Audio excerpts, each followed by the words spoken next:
Hello, dear viewers. Support me by subscribing to my channel and share my video if you like it. And also, make sure you comment your thoughts. Now let's start the video. Theon hated this cold and unforgiving land called the North. These people were strangers to him, their customs were strange to him, and even their gods were strange to him. He had, of course, heard of the Greenlanders inhabiting the lands of Westeros. He could not fathom how people can live so far away from the sea. It's ludicrous. How can men turn their backs on the call of the sea? How could any men not heed the promise of adventure and glory? The seas offered. He could not fathom these Greenlanders and their strange ways. How can any self-respecting man live all their life in these lands? And Theon saw just how vast the North was. Not just vast, but empty as well. But Theon had ridden a horse from the rills, and he saw more empty tracts of land filled with trees and snow than people. The North, he gathered, was just a vast wasteland with no one living in this cold, snowy land. There were some villages here and there closer to the main castles of Lords of the North. But those villages were filled with small folk whose only trade is tilling lands and other nonsensical things. His people considered cowardly and unimportant. A good Iron Man loved and breathed to sail all the known seas. He earned his spurs not by tilling lands or learning numbers and letters, but by paying the iron price. His people sailed all the known seas and took whatever they saw of value back to their home on their strength. The Iron Men of old were fierce, battle-hardened men with iron in their blood, so fierce that they felt no pain or fear. At least that's what his father said an ideal Ironborn should be. And yet, for all his people's vaunted strength, they were beaten back by the Baratheon king. He was present that day when his father knelt in the throne room and the Baratheon king took the crown atop his father's brow. His two brothers, Meryn and Roderick, were killed in the war. His uncle Victarion was defeated at the sea by the king's brother, while his other uncle Euron was nowhere to be seen. Frankly, the Eon was in a struggle with what he should believe. According to his father, the Lord Reaper of the Pike, a good Ironborn lived and died in accordance with the old way. The Ironborn do not build anything except ships to sail the seas, and when they die, the drowned god accept them into his watery halls beneath the sea. We do not so. These were the words of his house. These were not just words, but a pledge that guided his people. Despite all this, Theon was also skeptical of his father's claims. If the drowned god protected their islands and demanded the Iron Men to pay the iron price, why did the Ironborn lose the war? If his father truly followed the old way, why did his father give him up as a hostage to the enemy? Why did his father kneel to the Baratheon king and swear oaths of fealty? Shouldn't the Ironborn be superior to the Greenlanders?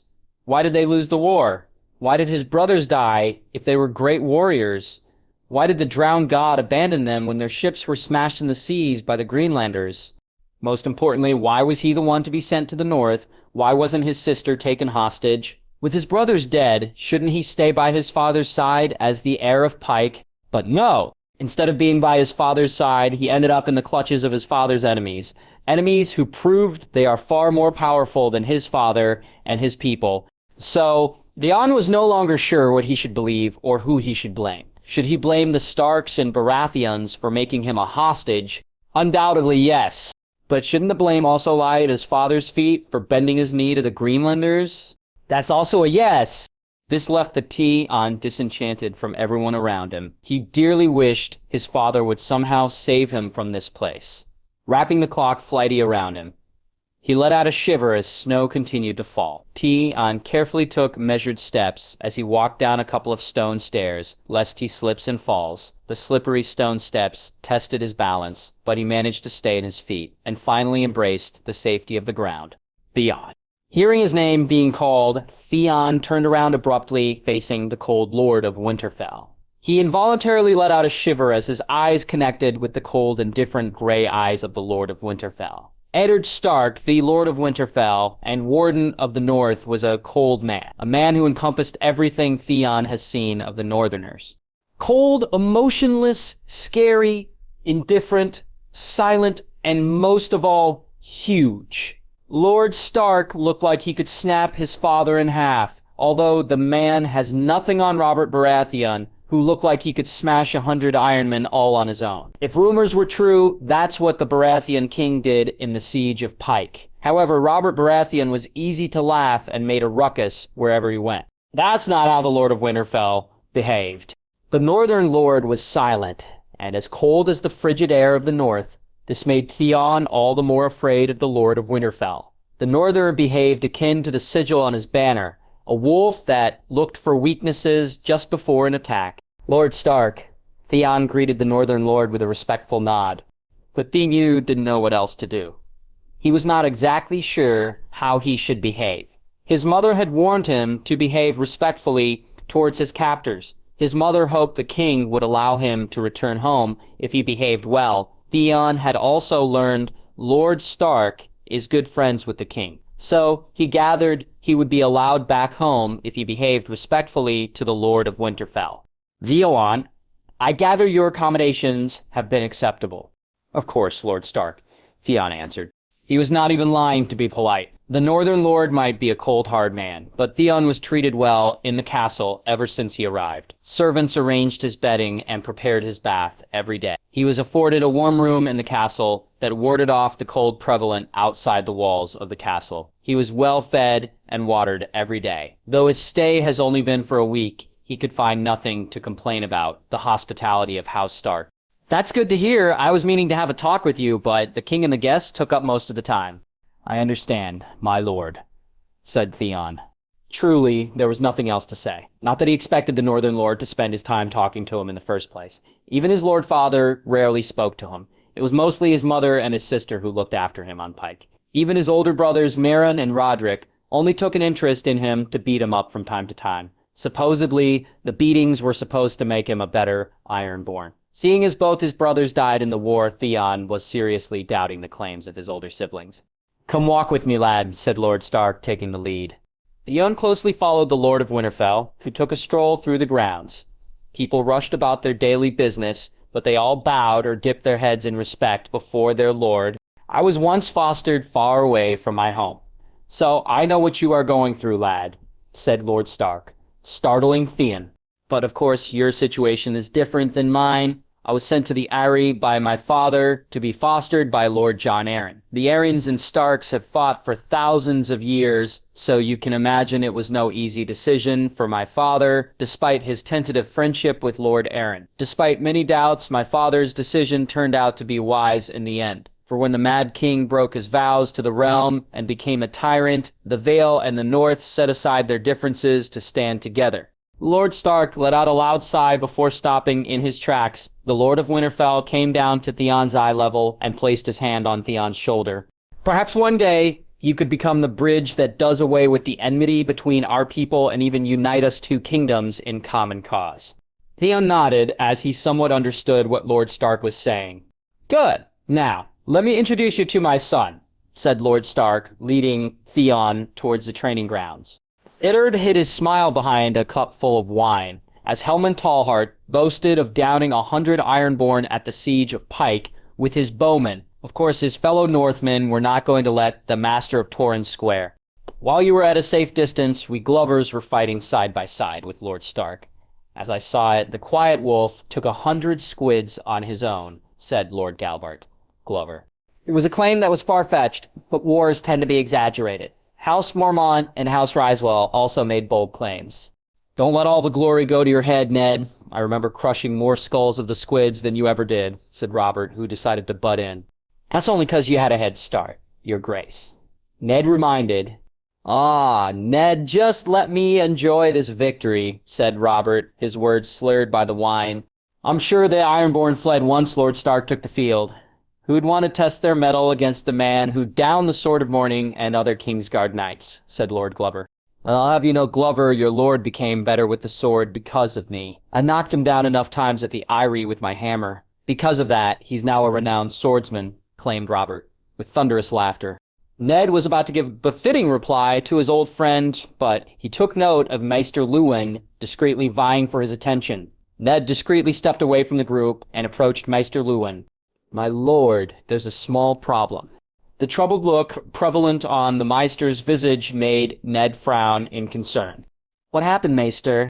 I don't think Robb has been entirely forthcoming with Harry's suggestions regarding the price of the Warhammer, said Maester Luwin, keeping his sound low so that it was only audible to Ned. What do you mean? I thought Harry and I came to an agreement that the price shall be set for 1,000,000 gold dragons. I think Harrion had other plans, my lord. I chanced upon a small scroll Robb has been hiding on his person. I think Harrion left written instructions for young Robb. Ned could feel a headache growing right about now. Why didn't you say anything before? Robert is ready to receive the weapon right about now. Ned asked heatedly, I apologize, my lord. I only found out because Robb is waiting outside the hall with the scroll in his hand. No matter how much I tried, the lad refused to show me the contents of the scroll. I immediately grew suspicious, and I came to you right away, said Maester Luwin. Robb, what have you done? Ned cursed himself for not pressing his eldest son regarding Aryon's opinions. Just as he was about to find Robb and have a quiet word with his heir, he was startled by a small wagon being dragged into the feast hall. On the wagon, there was a red cushion on which the Warhammer was proudly displayed for all to see. Another wagon joined the fray, and unlike the first one, this one was holding a large stone. Robb followed behind the second wagon with a scroll in his hand. Seeing the scroll in his eldest son's hand, he exchanged a look with Maester Luwin before rushing to Robb's side. But before he reached his son, Robert materialized himself near the Warhammer. Ned paused as his friend let out an appreciative hum after observing the pitch-black weapon. Your Grace, on behalf of House Stark and my brother Harrion, who labored to make this weapon, I extend you our warmest welcome. My brother regretfully had to journey further north with my uncle Benjen Stark. However, he left me clear instructions regarding certain intricacies behind the weapon as well as its worth, said Robb before handing over the scroll to the king. Ned was quite proud of his son for keeping his decorum while addressing the king. It was an accomplishment for his 6-names-day-old son. As far as he was concerned, he considered it impressive that Robb never stuttered or even panicked while addressing the king. However, he was going to have a word with Robb regarding this secret scroll.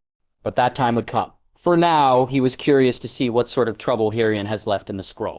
Ned watched with bated breath for a reaction from Robert. But, starting him and everyone in the hall, Robert started laughing before handing over the scroll to Maester Luwin. Read aloud, Maester, Robert ordered.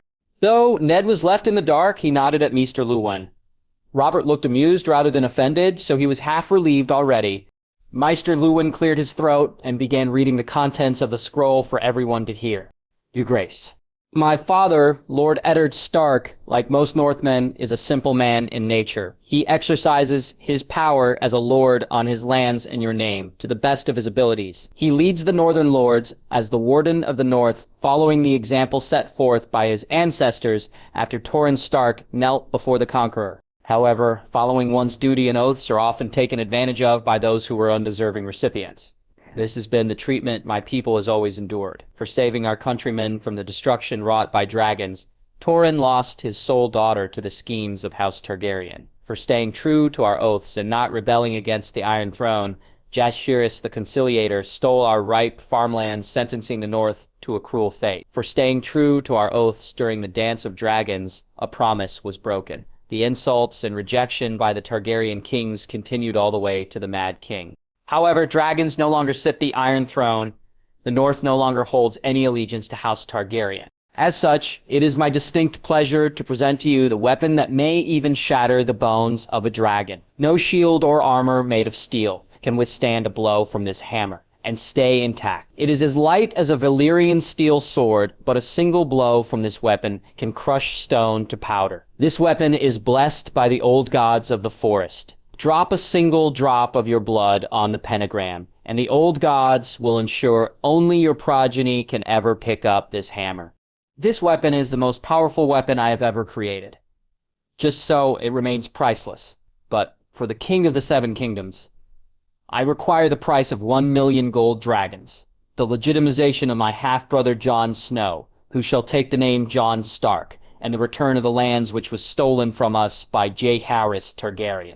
I hope what I ask is an acceptable price. Harrion Stark, Ned, tell your son that I accept. All that he asked shall be delivered, said Robert. Ned was stunned and quite at a loss on what to say, so he just nodded. Meanwhile, Robert paid no attention to the implications of his acquiescence. He was rather enthralled with the weapon before him. He took out a small knife from his belt and pricked his thumb with its edge.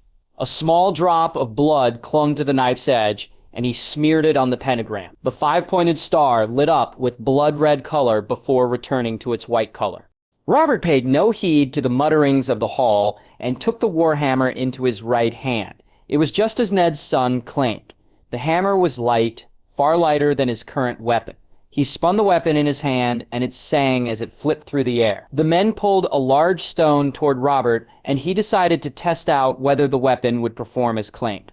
With a mighty roar, Robert swung the weapon with his full strength.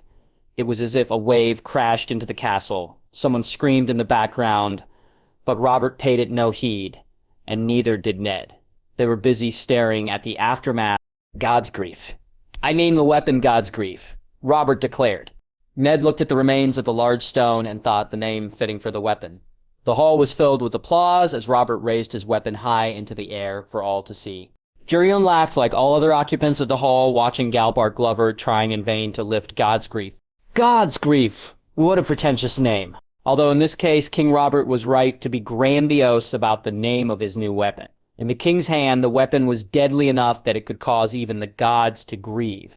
Gerion eyed the smashed remains of the boulder. He could still remember the sound as the king smashed the boulder with his new weapon. It was as if the storm god sent out a bolt of lightning from the heavens to aid the line of Duren. A better part of the boulder lay as powdered dust, and the rest were turned into small pebbles. No man could claim to turn a boulder into a pile of dust in one strike. Gerion was not as foolish as to believe Robert Baratheon managed to accomplish this feat because of his monstrous strength. No, it was God's grief that turned the boulder to dust.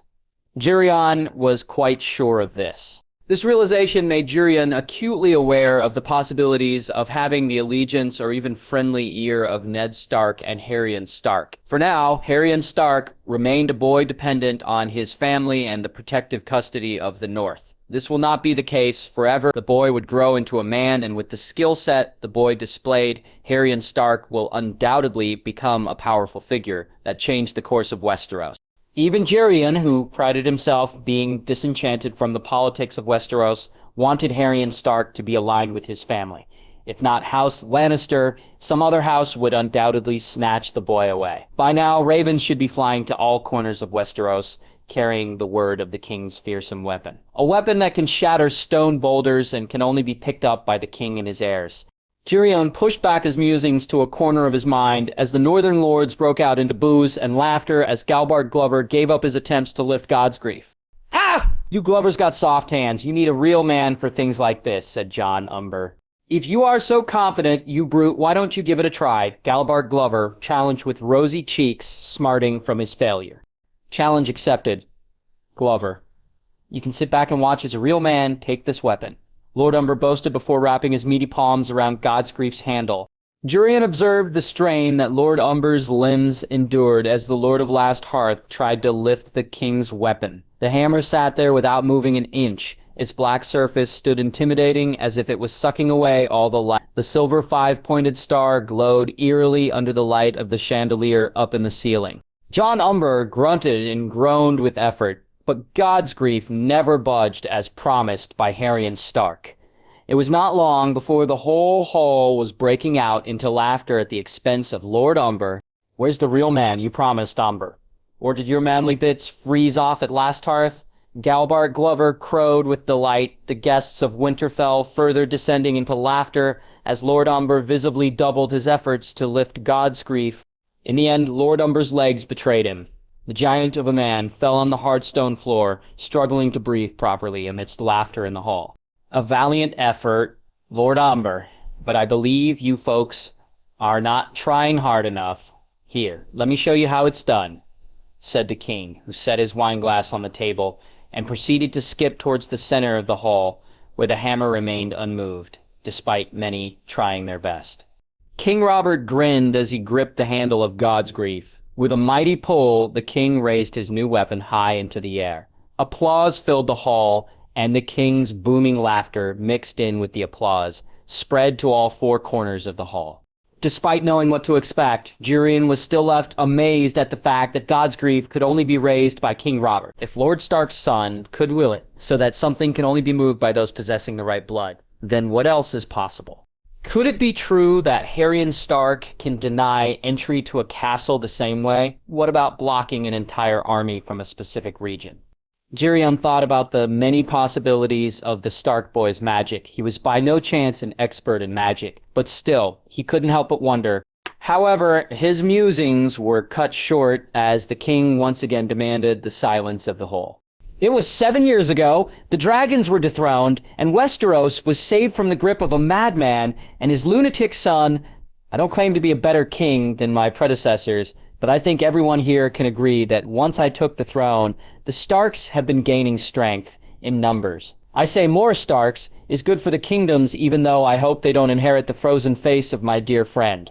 Here Robert paused, and there was a smatter of laughter from the hall. Anyway, Ned is now a father to a newborn girl, his fourth child with Lady Catelyn. If I'm not mistaken, I for one am eager to know the name of the youngest daughter of the Stark of Winterfell. Now all eyes were on the Lord of Winterfell, who for a moment looked stricken as the center of attention, but that moment passed, and Eddard Stark took to his feet. My daughter's name is Arya Stark. Gerion watched as a wide smile settled on the king's face. Robert plucked a wine cup from a nearby table and raised it in the air. To Arya Stark. May the gods old and new bless her with happiness till the end of her days. Gerion blinked.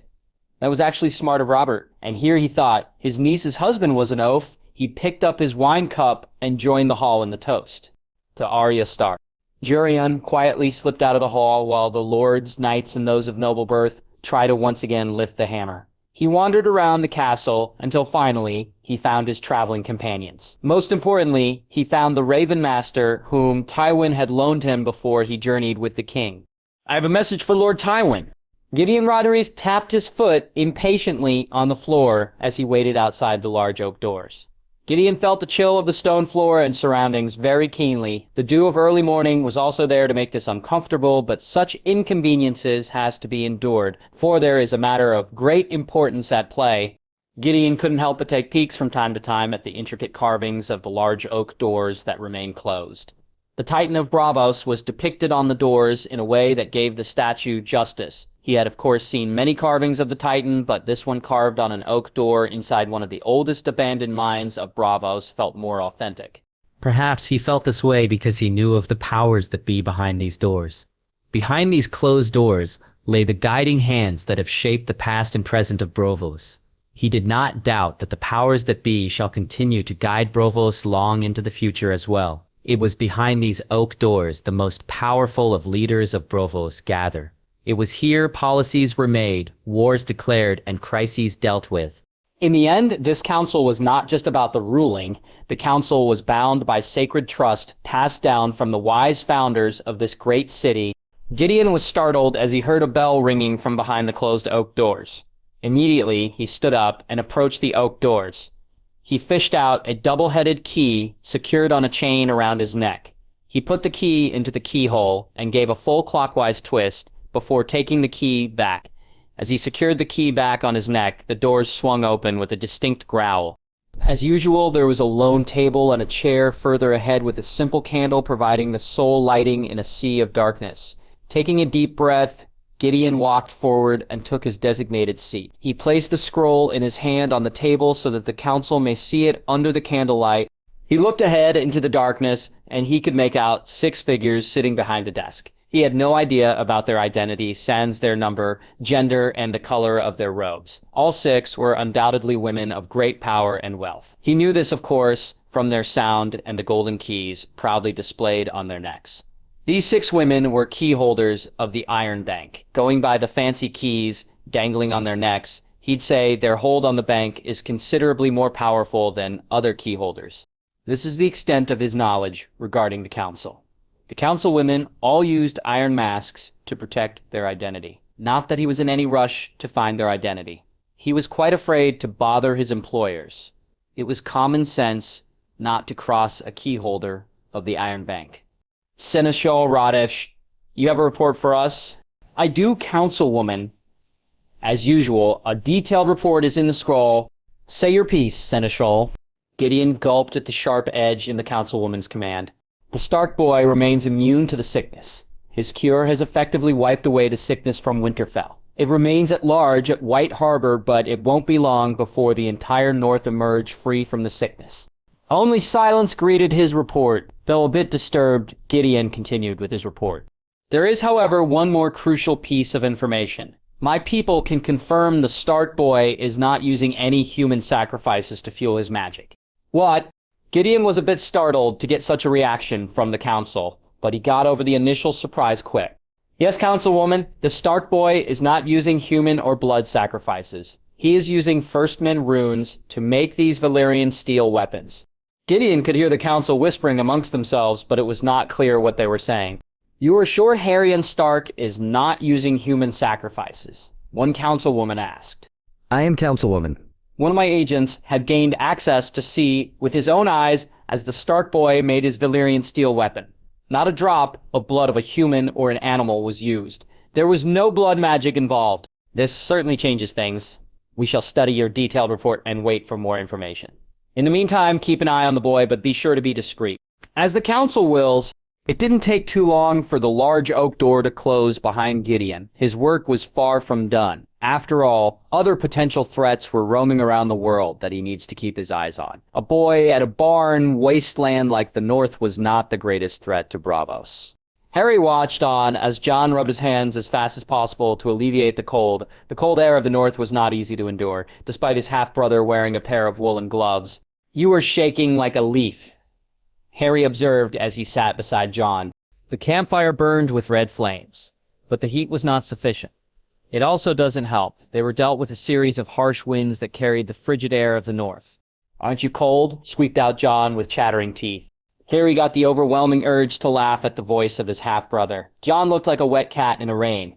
Taking pity on the poor boy, Harry pressed his ring on Jon's head while focusing on his magic. The warming charm that he cast on Jon took immediate effect. Some color returned to Jon's cheeks and the shaking of his hands abruptly stopped. Wow, I can't feel any cold, Jon said excitedly, his eyes as large as saucers. Huh! What do you mean, lad? Asked Doug, a guard assigned to their traveling party. As Jon explained his recent resistance from cold to the flabbergasted guard, Harry's attention shifted to his uncle, who was busy cooking a rabbit over the fire. Before they settled into an abandoned shack near the King's Road, his uncle had led a hunting party to scour the countryside for food. The only thing they came across was a pair of rabbits and a particularly vicious otter. Harry was no stranger to questionable food, as he had his fair share in his world after the war left the habitat in utter ruins. However, it has been quite a while now. The relative safety of Winterfell, where fresh water and good food was available, was quite a change from his routine in his old world. Despite 6 years of normal life, Harry was once again reminded of the war and its horrible effects. It was something that he hoped to never surface in his thoughts. But when Uncle Benjen offered him a portion of the cooked rabbit, he was reminded of the devastation and famine the war unleashed. His people were fairly untouched in the first stages of the war, but the Muggles were living like rats. Little vegetation survived when the war escalated beyond control. The same was true for animals. Anything that survived was rendered useless when the radiation swept across the globe. Harry bit into the flavorless meat and slowly chewed it down between his teeth. His taste buds protested, and he had the urge to spit it out. But he forced the urge down. You are taking this rather well. I assume this was the first time you are living off the land, Benjen commented. This is the first time. I'm just tough like that, said Harry. What else could he say? It's not as if he could claim he had lived by his lonesome scavenging off the land on a planet filled with poisonous radiation. Well, at least your brother has much more of a natural reaction, said Benjen, pointing at the pinched look on Jon's face. Harry suppressed his amusement at Jon's woes before focusing on his uncle. So tell me, have you thought of any name for the blade? Harry asked, curious to see whether the blade he gifted to his uncle was named or not. As a matter of fact, I do. Since Ned has ice, I thought Frost would be a good name. What do you think? Asked Benjen, who unsheathed his sword from the scabbard. The sword sang as it cut through the air. The light from the fire reflected off its polished surface. Under the light of the fire, the sword looked as if it was made of gold. Frost. I like that name. Harry grunted as he blocked a strike from Jon, swatting the wooden sword away and putting enough pressure on his arm. He made for a sweeping swing. Jon was unfortunately far too canny and saw through his move miles away. His half-brother ducked under the swipe and caught Harry with the tip of the wooden sword to his neck. I win, Jon crowed happily. Harry shook his head and stepped back from Jon's sword point as his half-brother began jumping around, celebrating the victory. Finally, this is over. Hair-romped Harry, letting go of the wooden sword, he promptly sat down on the snow-covered floor. Jon paused, celebrating. Over? What do you mean? Let's do it again. Jon crouched down and leaned towards Harry. Harry sensed a hint of whining from Jon, so he flicked his brother's nose. Ow. Stop being a baby. Now, let's wrap it up. All this fighting has made me thirsty, said Harry, before reaching for a small flask riddled with Saxon runes. It was one of his cleverest inventions in this world. Before leaving Winterfell, he had the flask cast using some spare steel. Then, on the journey, he would carve the runes to filter and heat the liquid inside. Of course, it became abundantly clear that getting water on their journey was becoming increasingly difficult. Most of the time, they had to melt snow to get water. So Harry came up with a simple solution. He tirelessly carved out runes whenever they stopped to rest, until finally he completed a runestone littered with spatial and instant transportation runes. Connecting 2 blocks of runes and transferring matter through space and time is the pinnacle of runework. But this form of runework was no recent discovery. The Room of Requirement functions on the same runework Harry was using on the flask and the runestone, although such a comparison was frankly quite insulting to Rowena Ravenclaw's work. The Room of Requirement was frankly one of the greatest magical achievements by a witch in the history of the magical world. Anyway, Harry's admittedly humble knowledge about spatial runes allowed him to construct a runestone that could suck water from a water source and transfer it instantly to his steel flask. The runes on the flask ensured Harry's access to clean and warm water by filtering and warming the water of all impurities, intertwining a bottomless charm to the flask with the runes ensured an infinite supply of clean water for as long as the runes are charged. Harry opened the flask and took a swig. The warm water trickled down his throat, making Harry let out an appreciative sigh. His throat has been feeling itchy for some time now, and the warm water provided a momentary respite to that issue. Harry threw a look to the east where the long lake lay covered with sheets of ice floating around. Summer may have come to Westeros, but the north remained ushered in winter. Summer snow, the people of the north called it. Well, Harry appreciated the water of the long lake. It was certainly sweet, and he could enjoy it for a long time, seeing as he dropped the runestone deep under the depths of the lake. Unfortunately, all the ruckus Jon made attracted Uncle Benjen's attention. The man has taken a vow to teach Harry the glory of swordplay. Harry was quite sure that was not going to make any traction with him. After all, who wants to wave around a piece of metal like some barbarian when he has the power to alter the reality itself? With nary a thought, he could turn these swords into butterflies. Even with his diminished magic, he would have the advantage against any army in this world. In Harry's eyes, swordplay is not suited for him. There was no rational reason for him to learn swordplay, especially when his combat style revolved around his magic. Sure, he was a dab hand at making weapons, but that doesn't mean he was a sword enthusiast. His experimentation with incorporating magic into Muggle metallurgy was to build better body armor. Forging swords were just a hobby he picked up. Swords played no tactical advantage in dealing with the Muggles of his planet. Now, bow and arrow is more his speed.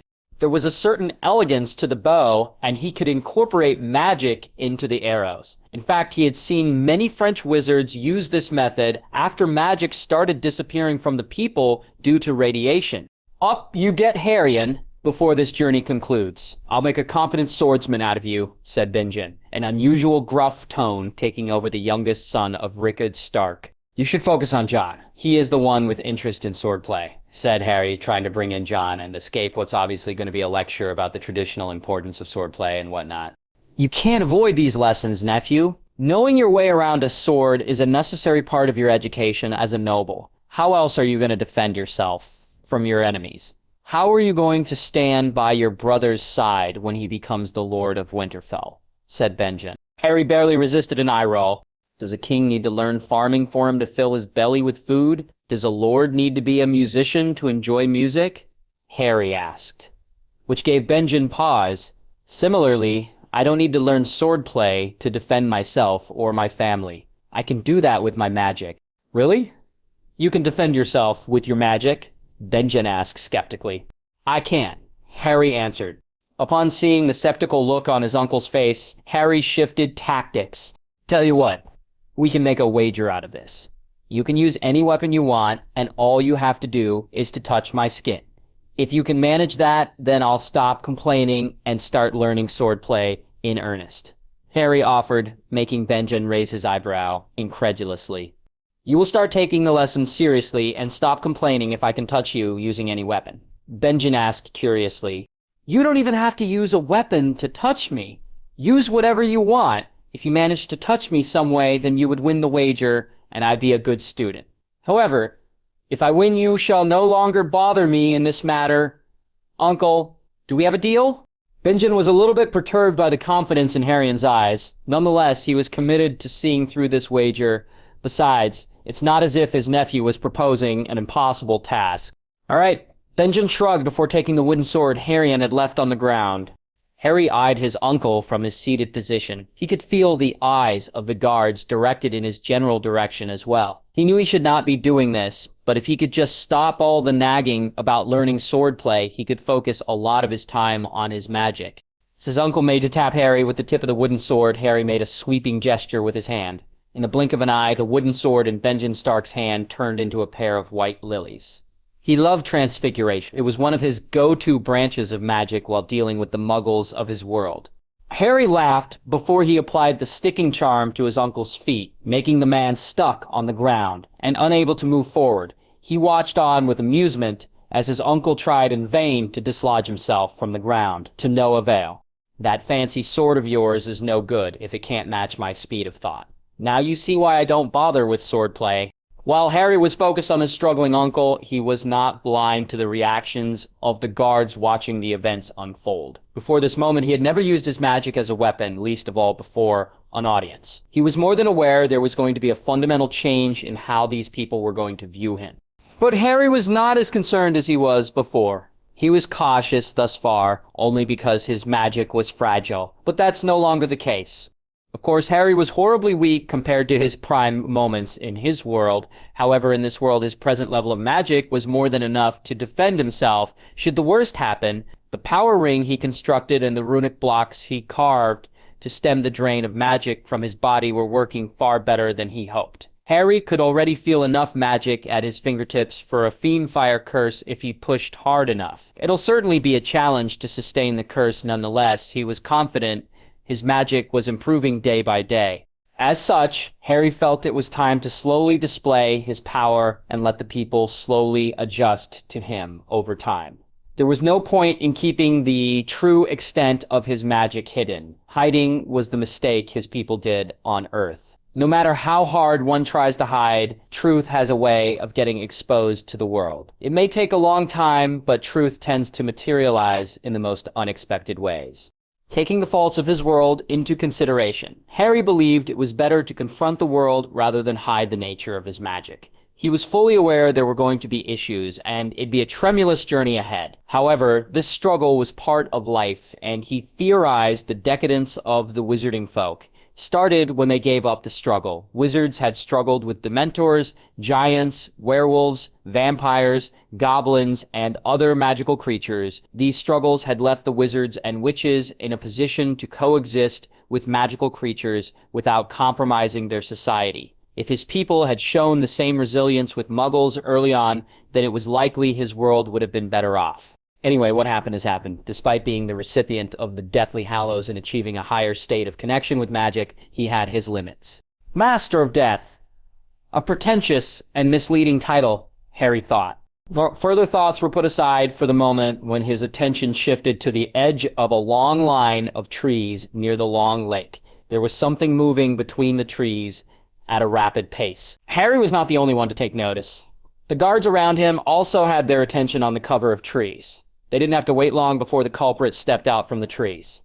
Harry was expecting some wild animal. Instead, it turned out to be a man in his early 20s. The strange thing was the man was running towards them with terror written all across his face. The guards around Harry were quick to react, and they took up their weapons, fearing this was a bandit attack of some sort. It only took a few moments to disprove this assumption. "Help, help me, please help," the man screamed as he ran, as if his life was on the line. It was then Harry noticed a pair of golden eyes from the shade provided by the lines of trees. Without a doubt, it was a predator and was most likely assessing whether it should give chase to its prey. It clearly did not perceive them as a threat because it stepped out of the shadows and chased after the running man. Harry's eyes widened as he took in the form of a wolf with black fur. It looked like a giant mass of darkness with bright golden eyes. It was far bigger than a hunting hound, and it was quick on its feet. The guards around Harry were only momentarily stunned before they spurred into action. The two archers in his company readied their bows and took careful shots at the wolf. Unfortunately, the arrows never met their mark, but they certainly forced the wolf to break its pace, allowing the fleeing man to put more distance from the wolf. The archers continued to target the wolf, but to no success. The wolf became visibly agitated because of its inability to capture its prey. It began to switch from trying to approach linearly in favor of circling the perimeter and carefully making measured inroads. Over time, the wolf began to close the distance, making the guards worry at a crucial moment when it looked like the wolf was going to come dangerously close. Harry decided to step in. The power ring in his hand pulsed with magical power as the spell in his mind took effect. Harry applied the levitation charm, and suddenly the wolf was lifted straight up into the air. He quickly reinforced the spell with a levicorpus, which dangled the wolf by its hind legs. The archers made to finish off the wolf, but Harry nipped that in the bud by disarming those archers. "Don't harm it," Harry ordered sharply. In all sense, the guards were not required to take his orders. He was just a 6-year-old kid in their eyes. But he was also a Stark, and he was no simple, ordinary kid. The only ordinary kid nearby was Jon, who was hiding behind Benjen Stark while throwing fearful looks at the wolf. "Harrion, stop. Don't go near that. It's a direwolf," Benjen warned. Harry moved ever closer to the wolf. Despite the protest from his uncle, his interest was piqued by this latest revelation. Direwolves were a rarity beyond south of the wall. At least, that's what Maester Lewin said. The Stark banner has a gray direwolf, so he was naturally curious about the creature during one of the lessons. The direwolf struggled in midair as Harry closed in. Its efforts were in vain, as his spell held strong despite its struggles. He could see the fear in its eyes, and it began to let out pitiful whines as it struggled to free itself. All of a sudden, Harry's gray eyes locked on to the yellow eyes of the direwolf. The world suddenly shifted, and Harry's perception changed. He found his senses heightened as he could hear multiple heartbeats. He could hear the breath of every living creature in his immediate vicinity. Most of all, he could see himself from the eyes of the direwolf. It was a jarring experience, and he could feel an alien anxiety and the frenzy of hunger clawing at his mind. There were other primal instincts that were trying to claw at his mind, but he whacked them down quickly by reinforcing his occlumency barriers. Harry suppressed his emotions, and the frenzy that he felt subsided. All of a sudden, his perception returned when a sharp pain flared up on the back of his head. "Ow!" Harry yelped. Harry rubbed the back of his head. It felt like someone threw a stone at the back of his head. Turning around, he faced his uncle, who had his arms extended out. "Did you just throw a stone at me?" he asked incredulously. "I did. You just lost the wager, and most importantly, undo whatever you have done with my legs." Harry was fairly tempted to let his uncle suffer through the indignity of getting bested by a 6-year-old, but that would be childish of him. So, reluctantly, Harry undid the sticking charm. "I should have used the full body bind curse," Harry muttered gloomily. Now, what should be done with this creature? Benjen wondered out loud, smarting from getting stuck on the ground. "No one's killing it," Harry made his opinion known. The direwolf might be a dangerous creature, but he was reluctant to see it killed. The direwolf is a symbol of House Stark. It is a sign from the old gods. Clearly, our journey is being watched by the ancient spirits of the forest. Harry subtly added, measuring his words to push the right amount of religious sentiment to suit his needs. "You be a Stark, me lord. asked the man whom Harry and by extension the whole company of his men saved from a gruesome death at the jaws of the direwolf. Harry eyed the man who wore only rags for clothes. The man had barely any clothes. There was not even a pair of trousers to cover the man's legs. Harry wondered just how the man survived this biting cold till now, dressed as he is. "Aye, my name is Harry Stark. I'm Lord Eddard Stark's second son." Harry introduced himself, taking in the tired and frankly malnutritioned visage of the man he saved. The man fell to his knees with his forehead touching the ground. "Please help us, me lord. Only the Magna of Winterfell can help us." Well, isn't that just nice? Harry thought. Bloodraven pulled out from the ravens circling near the long lake. He was quite satisfied with how things turned out. He was not quite sure how Harry and Stark would take to the little gift he sent, the boy's way, but it turned out his worries were unfounded. The young Stark took the direwolf alive. Of course, there was also the worry something unsavory might occur to the boy. While Bloodraven remained confident in his abilities to control the creature should the worst happen, he had committed mistakes in the past. He had mucked up when it came to Euron Greyjoy, and the madman was out there piecing together the grand old puzzle towards unspeakable power. A power that should have stayed dead after the egress of the Dawn Age. Unfortunately, due to his mishandling, a madman now is set loose on the world. There will come a time when he'd have to own up to the monster he made. But there was time. For now, his focus was on grooming the Stark boy for the threat beyond the wall. In his stead, the world would need a powerful skin changer. Who else but a Stark or Blackwood can fulfill such a role? After all, their blood ran thick with the blood of the first king. Grow, Harry and Stark, grow. When your wings grow, as long as they can, you shall fly.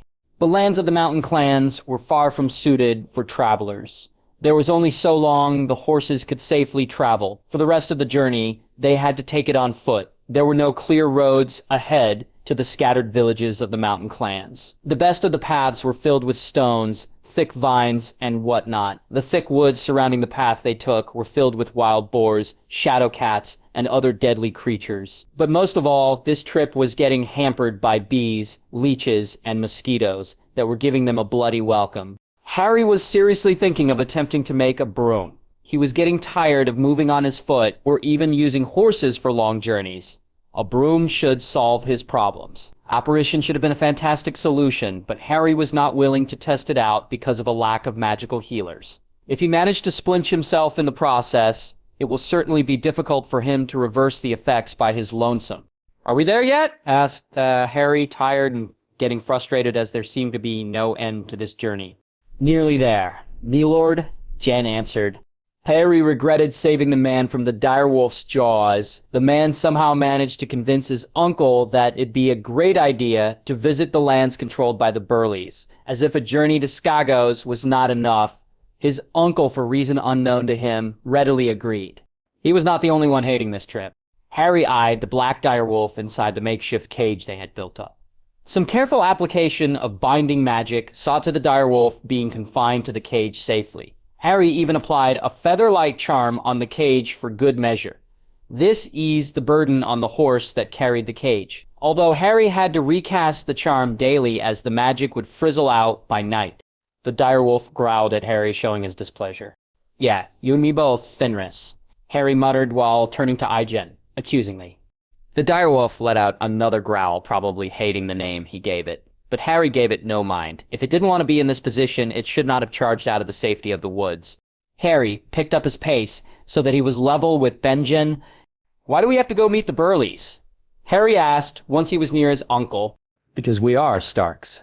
According to Jen the Burleys, Knots and Wolves have been trying to send messengers to Winterfell requesting aid. This winter has been particularly harsh in the mountains. Their people are starving, and they seek Winterfell's help," said Benjen. Why would their messengers not reach Winterfell? Harry wondered out loud. Most likely because of the wolf. Direwolves don't travel alone. They hunt in packs. The rest of the pack must have attacked anyone leaving the settlements of the clans. If that's the case, shouldn't we have just sent Jen on his way to Winterfell instead of climbing the mountains? Asked Harry. The mountain clans aid the Night's Watch and take care of any stray wildlings who circumvent the wall. If they have a problem, then it has to be addressed promptly. It is better to take stock of the situation and I can write a message for your father for a speedy resolution, Benjen explained. Why don't they just send a raven to Winterfell? Asked Harry, a frown taking over his face. The mountain clans are incredibly picky when it comes to outsiders. They don't allow Maesters of the Citadel into their lands. Seeing Harry's downtrodden face, Benjen clapped him on his shoulder. Don't be disappointed, nephew. The clansmen are good hunters and trackers. We can take some of them with us to Skagos to find more unicorns.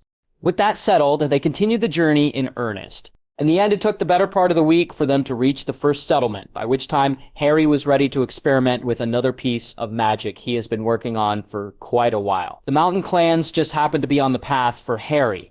Benjen appreciated the lengths to which Meg Burley went through to welcome him as well as his nephews. It was customary to welcome guests into one's home with bread and salt. However, among the clans, northern ale and meat tend to be the norm.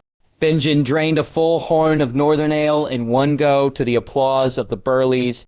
We welcome the brother of the Ned into our home, Ned Burley declared before pouring a small portion of the ale on the ground. For the old gods. Benjen also joined in enthusiastically before asking for a refill. How can you drink this stuff? Asked Harry, looking like he was about to burst after taking a mouthful of the ale. The biting cold at the wall is held at bay by this ale. The first time I drank this ale was with my father. Trust me, I have the same look as you do now. But over the years, I've learned to live with it, said Benjen, patting his nephew on the head. I still remember the time when the Rickard visited us. Of course, Lady Lyanna was also present. She even took a liking to one of our steeds. My grandfather used to say Lady Lyanna was half a horse. Benjen smiled, but inside he was pained by the memories of the past. The past often held bitter memories and nothing else for Benjen. His father was a hard man, as attested by all who knew him. But there were times when Lord Rickard would become considerate, warm, and loving. Rarely did the people around him get to see this side, but Benjen was fortunate enough to see it. The trip to the northern mountains was one such time when his father behaved much more warmly. He still remembered his father helping Lyanna onto a troublesome steed. Benjen had, of course, climbed after his sister, and the steed did not like that one bit. He was thrown off the horse while Lyanna held onto the horse. His sister ended up riding the horse while he got injured. It was his father, whom everyone called an unforgiving and cold man, ended up staying the whole night taking care of him. Those memories felt like another lifetime away, and he felt incredibly fortunate to have lived them. Perhaps that's why the guilt drove him to take the black and serve the remainder of his life as a brother of the Night's Watch. If he had spoken the truth, then his father wouldn't have died, nor would have Brandon. Benjen eyed Jon, who was coughing up a storm after taking a mouthful of northern ale. He smiled at the sight as Harry tried to help Jon cope with the cold beverage. Perhaps even Lyanna would have lived if I had spoken the truth. Even the war could have been avoided, and Rige would have lived.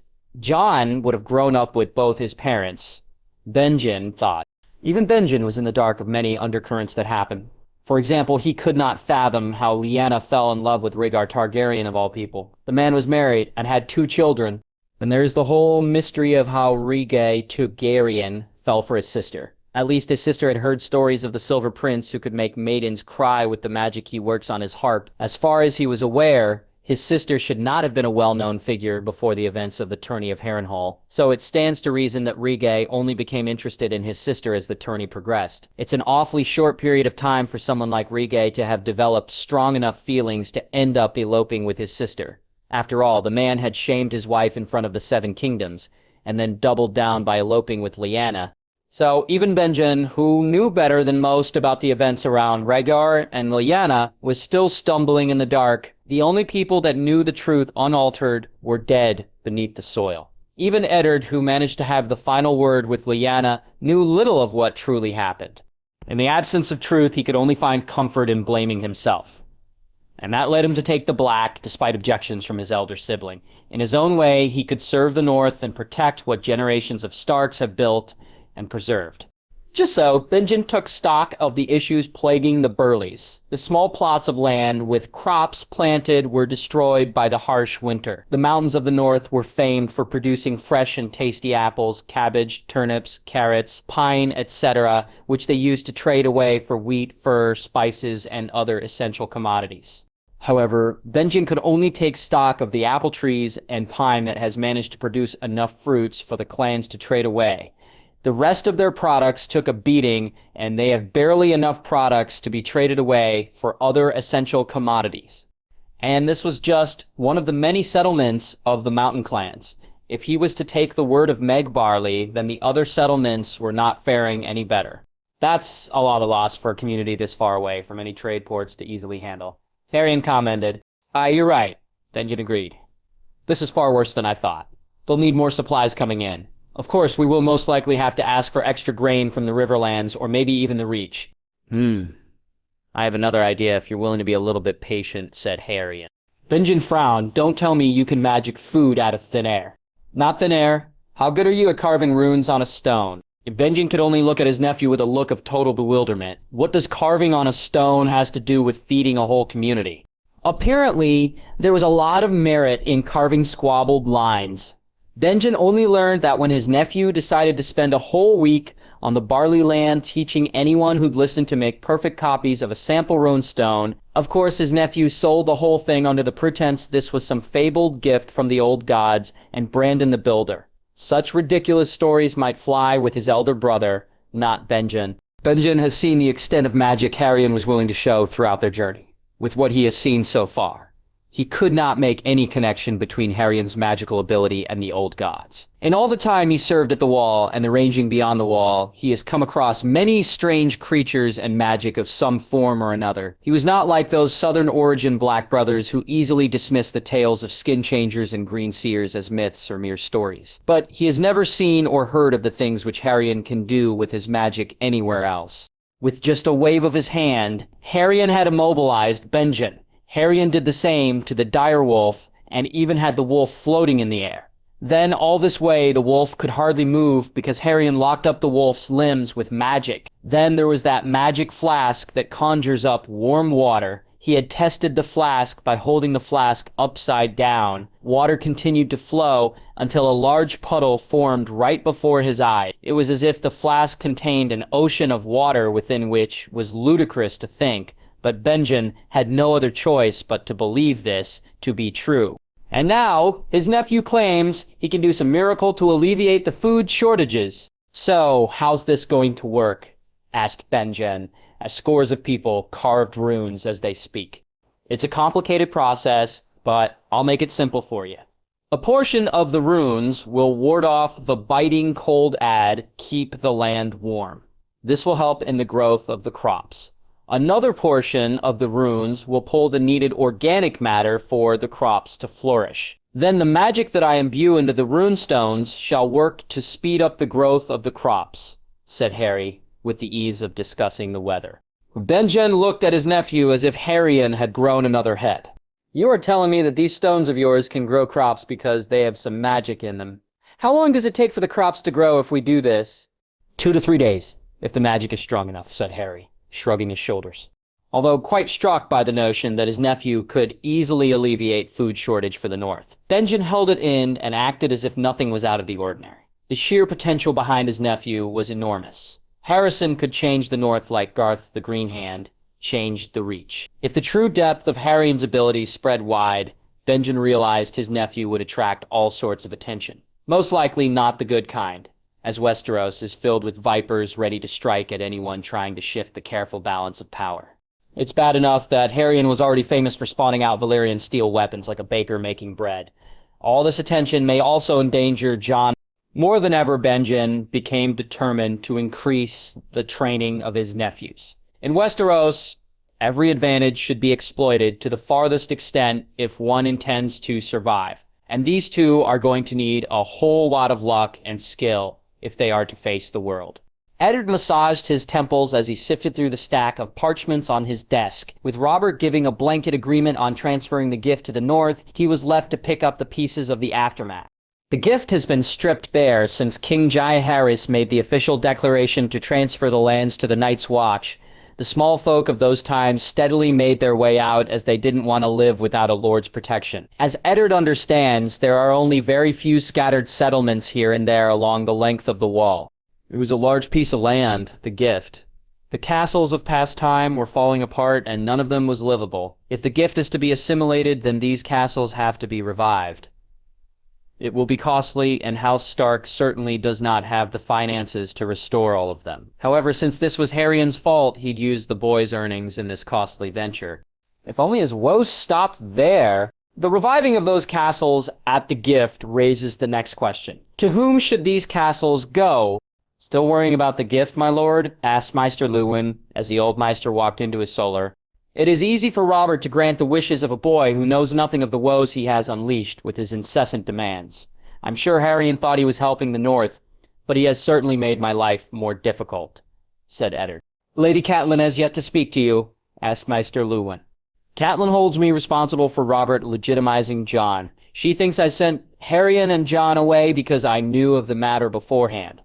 Amidst all this, I have to find how to integrate the gift into the North. The lords are already asking me of my plans, as they are eager to get the gift plowed as the snows are receding. Maester Luwin stayed silent as he thought things through before making his suggestion.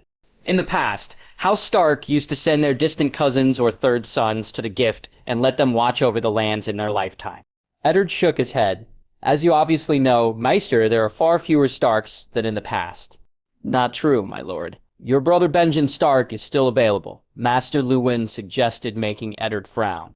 Benjen has sworn his oaths to the Night's Watch, and those oaths do not prevent him from his duties as a Stark. Your brother is only prohibited from taking a wife and having children. By guarding the gift, he'd be defending the North from the wildlings. Besides, with Jon legitimized, I believe assigning the lad a castle at the gift and having Benjen looking after the lad seems to be the need of the hour.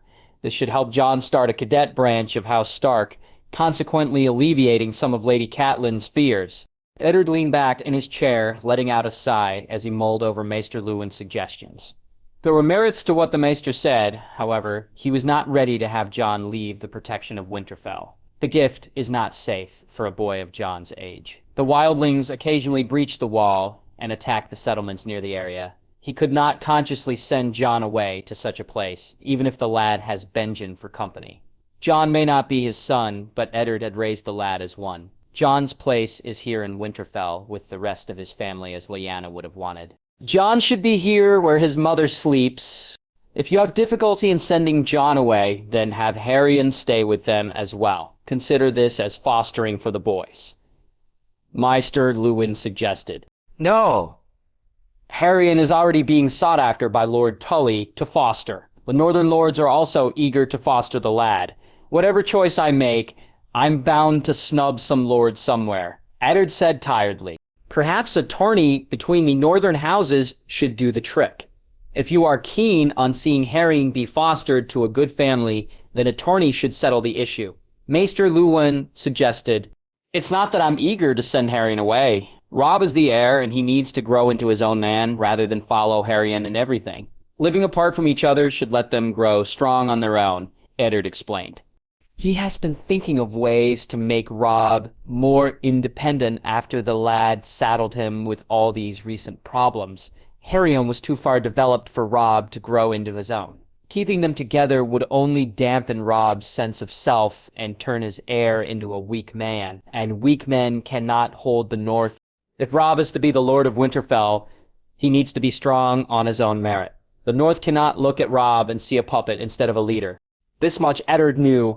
Edard looked at the map of the North sprawled out on his table. His eyes went to the Sea Dragon Point. There is ample land there for a castle, and perhaps a port city to house the northern fleet. There is ample wood in the Wolf's Wood for shipbuilding, and if he could rope in the Manderleys, he could see a new fleet moored on the western shores of the north. The Mormonts and Glovers will finally get the needed protection they have always craved with a fleet guarding the western shores of the north. This recent war with the Greyjoys was sort of a wake-up call for Edard and the north. He had to march the northern army all the way to Lannisport instead of sailing towards his king's aid. It was also a concern for him to leave the western shores undefended. This had forced him to only muster half of the North's strength. The need for a professional standing fleet could no longer be ignored. If he were to attack the North from the western seas, he'd have sailed into the Ballswater Bay and took Moat Cailin. While Moat Cailin was built to keep the Southerners out, it could be turned against the North, with some brave men. With Moat Cailin cutting off any support from the south, he could launch attacks against the Bear Islands, Torrens Square, the Rills, the Stony Shore, and Deepwood Motte. It scared him how devastating a well-manned and well-provisioned fleet could bring devastation to the shores of his home. Having Theon as a hostage certainly helped in keeping the Ironborn at bay. But for how long? It was not just the Ironborn Edard worried about. With the Lannister fleet destroyed, the Red Wine fleet remains the strongest naval power in the Western Seas. Even though Tyrells have sworn their oaths to House Baratheon, the rest of the Reach has always favored the Targaryens. And it'd only take Viserys Targaryen to show up with Dornish support at the opportune moment for the Reach to flip. Should such a time comes to pass, and Robert needs his help, Edward would be lucky to have a fleet to protect the north. Cassie Dragon Point looks to be the crucial point. With Harrion's smartness and the Manderly's help, I can launch the northern fleet before it's too late. Edard thought. Maester Luwin cleared his throat loudly, gaining Edard's attention. I was lost and thought, Maester. You were saying, the king has decided upon a date of departure, said Maester Luwin. Edard was relieved to hear that. Not that he had any difficulties in hosting Robert, but his childhood friend has been unbearable with that hammer of his. The man has been swinging around God's grief and challenging every northerner from the neck to the wall for a bout in the open field. In the first few fights, Edard had feared for the life of his king. The Seven Kingdoms would burn if something were to happen to Robert Baratheon. However, after a few fights, Edard feared more for the life of his fellow Northmen. If Robert was a demon on the battlefield before, now his childhood friend was godly with God's grief in his hands. Winterfell's infirmary was filled to the brim with those unlucky souls who accepted the challenge of Robert. If Robert stayed in Winterfell any longer, Edard feared he'd be caring for the injuries of his people for the foreseeable future. Good. I'll arrange a ship for his grace with a proper escort. Ah, that won't be necessary, my lord, Maester Luwin muttered. What you mean? Edard asked, blinking in surprise. The king wishes to ride his way to the Westerlands. I suspect King Robert intends to make a procession and celebrate his recent victory. Lord Tywin won't like the delay on his precious tourney, Edard muttered. The king might be counting on that. His grace seems to be not so fond of Lord Tywin, said Maester Luwin.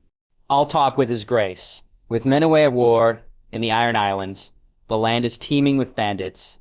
Of course, Robert didn't listen to him. A few days later, Winterfell gathered to see to the king's departure.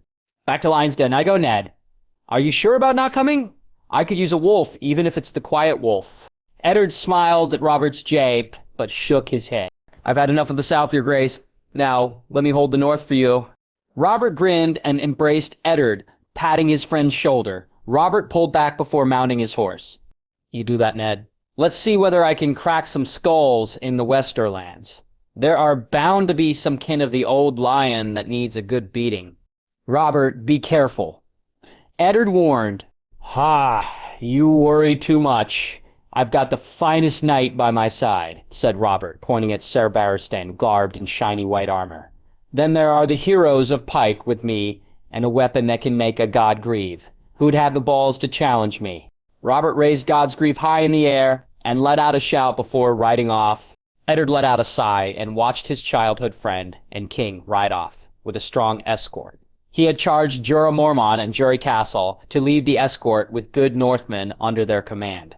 There were some 50 good Northmen guarding the king. He hoped nothing untoward happened on the road, and if anything should happen, he hoped the men were enough to protect his friend. Turning around, Edard faced the sharp blue eyes of his wife. He could see the turmoil behind those eyes and the suppressed anger. The king may have gone, but Edard still has to face the consequences of the king's decisions. Edard let out a relieved sigh when his wife turned away abruptly and returned to the castle. At least he could delay what was most assuredly a heated conversation for some more time. Lord Stark, I shall also be departing. Edard had nearly forgotten all about the brother of Lord Tywin, Lord Gerion. You seem to be trailing behind, my lord. The king rides fast on the king's road, said Edard. I'm afraid the king has his way to reach the rock.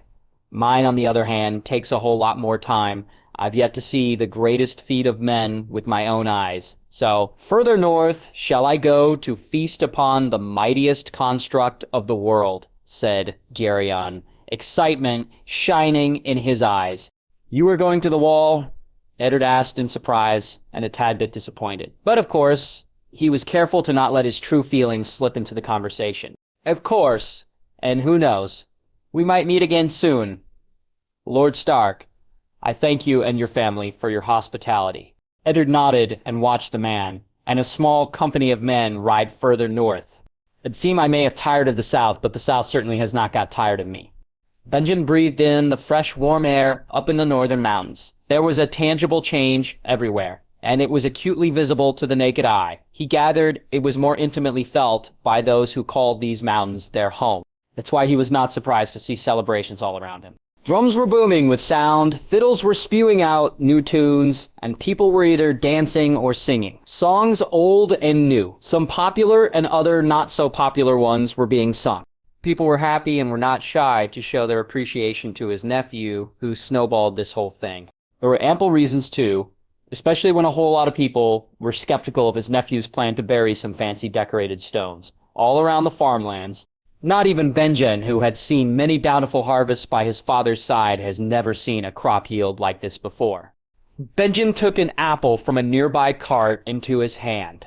The green apple shined as the sunlight glanced off its smooth surface. Despite the disbelief at the sheer number of carts full of apples and other crops nearby, Benjen tentatively took a bite. As the juicy apple flirted with his mouth, Benjen let out a euphoric sigh. The apple tasted as if it was a gift from the old gods to cure men of his destructive ways. A single taste of this apple should settle almost all grievances of a man. The richness of the apple was such that Benjen took his sweet time to finish the apple, as he savored the taste in his mouth for as long as he could. Benjen was not the only one mesmerized by the richness of the fruits and crops that magically sprout up all over the mountains. Even his nephew was quite shocked by the effects of his runestone magic. Despite all that his nephew had accomplished in this short time, the boy was still working on some obscure magical construct on a corner. The clansmen, on the other hand, were celebrating with reckless abandon. Their women, on the other hand, had taken up his nephew's instructions and were carving out runes and that strange five-pointed star on weirwood trees. Come now, friend Benjen. Drink with me, said Meg Burley, offering Benjen a flagon of ale. Have a care how you treat your guests. Lord Meg, you may find yourself with no more ale, said Benjen, as he took the offered ale and took a deep swig. Ale, we can make more and more, my lord. But this, Lord Meg waved his hand at the carts full of food and crops. This could not have happened without the Black Wolf. The Black Wolf? Benjen asked with a raised eyebrow. That's what the men are calling the lad. A good name as any, I guess.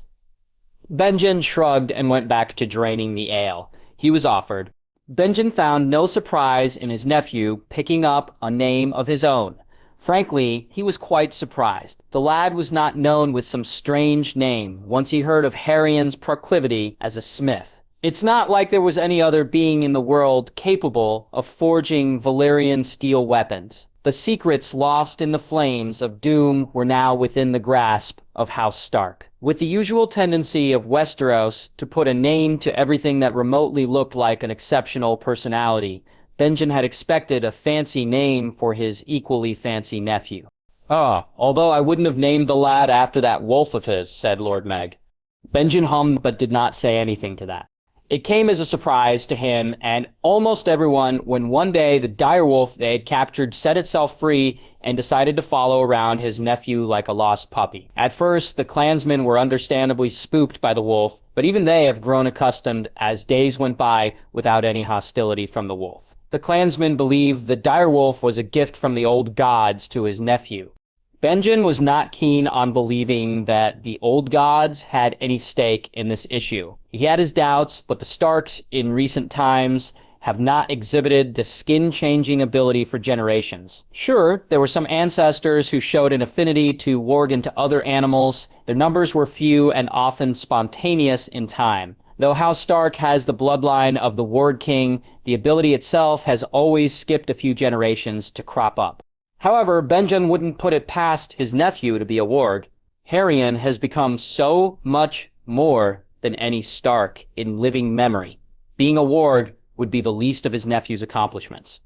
Though my people are thrilled to have this many fruits and crops, I'm afraid there's too much.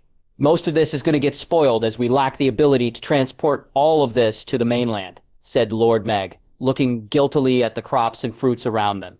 I've got a feeling that'll sort itself out, Lord Meg, said Benjen, remembering the snippets of conversation he had with his nephew. He didn't understand much, but there was something about a cold storage and preservation runes and whatnot. Of course, you're right, friend Benjen.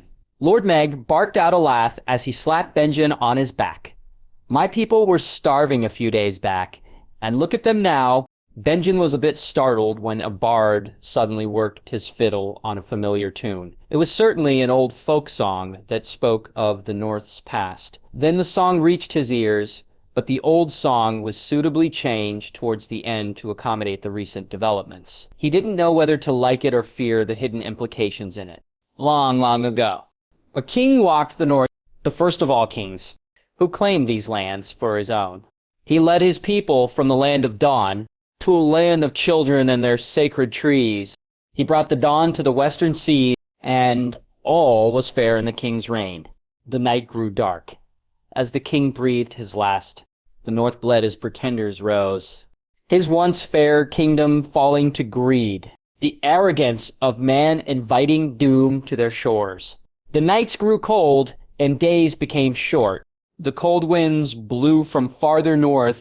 Winter came on the king's lands, and no one was spared, even the crowned fools. A wolf was born on a starry night, with the blood of the king flowing strong in his veins. A king, and he was on a weirwood throne with magic. He learned from children of old. With flames of dawn upon his sword, he raised the castle of stones to the stars, the largest man has ever known, with runes of the king upon the floor, with lights of stars and warmth of dawn. His castle alone made winter fall, untouched by night and cold hands of the dead. The king guards the north with the wall as his might. Ages have passed since the first of kings. The blood of the wolf still rules the north. And here we are in the mountains of the north, the king reborn, as the blackest of wolves. The sky rumbled as thunder and lightning danced in tandem high in the heavens. Gales of wind howled as they blew across the land, touching anything and everything in its path. Leaves danced to the tune of nature, while creatures of land and sky rushed for cover. The breeze was so strong that the thick trees of the north were wobbling and dancing to the tune of the wind. Benjen and his company were not so different. There was a storm brewing in the distance. They were also ready to secure themselves in a shelter.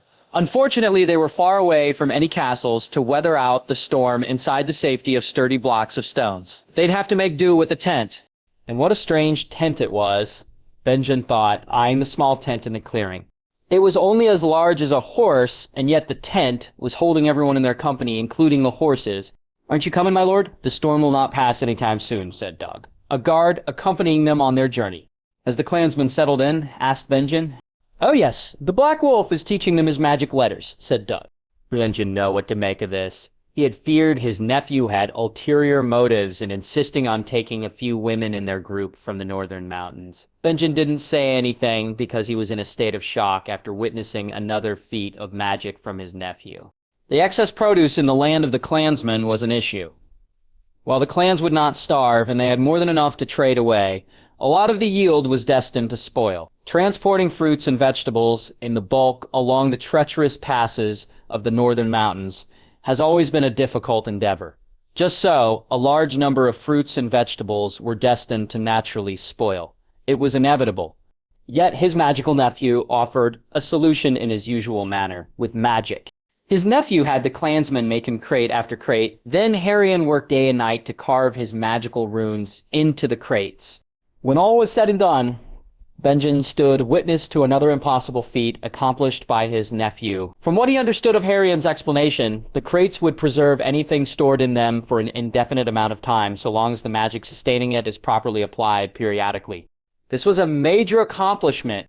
These crates, along with Gerion's magic runestones, should wipe out hunger and food shortages in the north. If Gerion can pass on his craft to others, then the North will forever be free from hunger and long winters will no longer take a huge toll on the people. Castles could hold out against sieges indefinitely so long as they stockpile food in these crates. Armies would not lose their supplies as these crates could be safely stored in camps or even in strategic locations.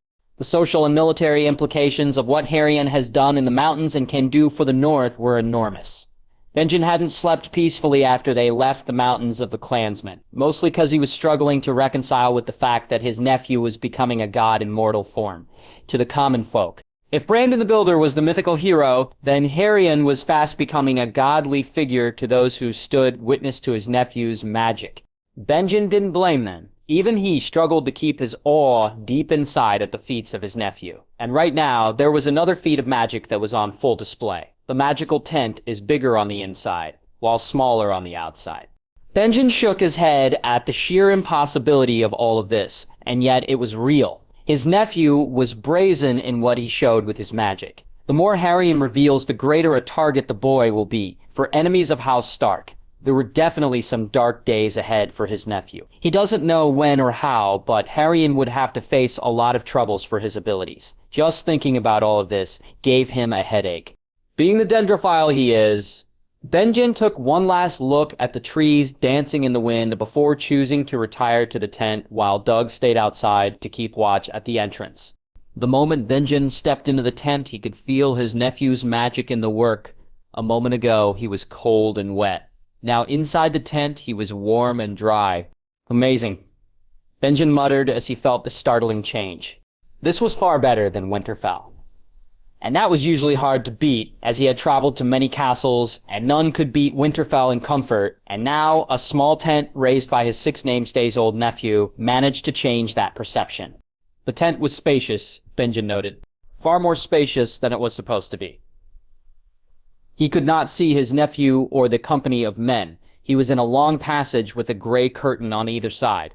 He walked forward despite his urge to call out for a response from the others. The tent felt like one of those pranks Lyanna would dish out on him while playing knight and thief. Lyanna would usually play the part of a thief, leaving him to find his sister. Lyanna's usual hiding place was the crypts, and the place had always given him creeps. It was long and he could hardly see the end of the crypts, which left him prone to fall prey to fear. This narrow passageway in the tent made Benjen remember the good old days. If Lyanna was here with him, he was sure she'd have loved Gerion. His sister would have made Gerion do things that drive the whole Westeros mad. Then again, she already made whole Westeros mad before she breathed her last. Benjen thought, with some regret and anger directed at his sister. Shaking those thoughts away from his head, Benjen tried to focus his mind on the present. He loved steadily forward until he came across a small opening to his right. Benjen looked inside only to find horses and a few mountain bulls grazing happily in the comfort of the tent. The horses and bulls were separated by a 10-foot-high stone wall, probably to prevent the bulls from skewering the horses. He had no idea why the clansmen, or the clanswomen in this case, were obsessed with these bulls. They considered it a mark of great honor and courage to ride one of these wild bulls. The clanswomen were extremely militaristic. They had to, as the mountains were ripe with wild boars and other dangerous animals. Men and women learned their way around a weapon in the mountains to protect themselves. There were no castles or stone walls to shield themselves from wild animals. The proximity to the forests also made their farmlands vulnerable to raids from wild animals. So, it mattered little to the clans whether you are a man or a woman. If you live in the mountains, you better learn your way with any weapons. One day, your life might depend on it. That's how they lead their daily life. So it came as no surprise that they are willing to learn something new to better prepare their lands. Benjen supposed learning to use his nephew's runes should at least deal with food scarcity in the mountains. However, that doesn't mean he approved these women tagging along to where they were going. It was certainly going to create a lot of tension once they reached their destination. The only good news is that Benjen could call upon the skills of some of the best trackers and hunters loaned out by the mountain clans. This should make their work on Skagos much easier. He moved forward along the passage until he found another opening in the curtain. This time it was a room where all the men were staying. Most of them were resting from the arduous journey from the mountains. He didn't want to be a bother to the men, but he paused as someone made a comment. You know they're calling the kid the first blood. Those wood witches claim the little lord has the blood of the gods in him, just like the first king. Benjen was confused. What are wood witches, and what do they want with the Gerion? Yeah, I heard that as well. She claims the Black Wolf will make heaven wherever he rules. Seeing what we all saw, I think the word witch is not far off. I have never seen this much crop yield in my lifetime. Even the glass gardens of Winterfell do not yield this many crops. It's too bad that the Black Wolf was born young. He'd have made the North great. This is dangerous talk, Benjen thought. He was tempted to intervene, but he held himself back. There was no point in intervening now. He was not going to change the men's opinion and most likely make the situation worse. It'd be better for Ned to handle this quietly. It was quite natural for men to flock to those with power, and Gerion was teeming with power. Naturally, men would look up to the boy. Benjen quietly withdrew from the room and sought out Gerion and Jon. He finally found them in the company of the clanswomen. He was not at all surprised to find Gerion carving his runes on a wooden plank. He assumed his nephew was making more crates. It'd certainly be useful once they finalized their journey and returned to Winterfell. The North as he knew it would change for the better. Benjen was sure of that. Gerion, Jon, he called, and Jon was quick to run towards him. The boy has always been shy around women. Sometimes he noticed there was fear in Jon's eyes. He suspected it had to do with Lady Catelyn. Why are you two not resting? Once the storm passes, we have a long march ahead of us. We need to make it to Castle Black before the sun retreats from the sky. Benjen admonished, knocking Jon's head playfully. Is the wall as tall as they say, Uncle? Asked Jon, with childlike curiosity shining in his eyes. Benjen was once again struck by memories of the past. Those eyes reminded him of a sister he lost. Patting Jon on his head, Benjen smiled. Yes, Jon, the wall stands 700 feet high, made of pure ice, stretching across the north from the Bay of Ice to the Bay of Seals. A total of 100 leagues the wall lies, protecting the north for thousands of years, with sworn brothers of the Night's Watch manning their posts. I don't know why we are even going to Castle Black. We could have just traveled straight to Eastwatch and sail a ship to the Skane Island. Gerion commented, setting aside the plank he was working on. It's not easy as you make it out, nephew. The Black Brothers manning the Eastwatch take orders from the Lord Commander. Without Lord Commander Mormont's blessings, we won't be allowed to take a ship from the Eastwatch. Castle Black sends patrols every third day of the week to Eastwatch. If we make good time on the road, we can accompany the patrol group and smoothly reach Eastwatch with the Lord Commander's blessings, said Benjen. Well, what if the Lord Commander refuses to help us sail to Skagos? Asked Gerion, making Benjen frown. Why would the Lord Commander Mormont refuse? Benjen asked with a raised eyebrow. I may have caused some problems for the Night's Watch, said Gerion before launching into an explanation of the list of demands. Gerion left in the hands of Robb. Benjen barely suppressed the urge to palm his face. Nonetheless, he did not hesitate to catch his nephew by the ear.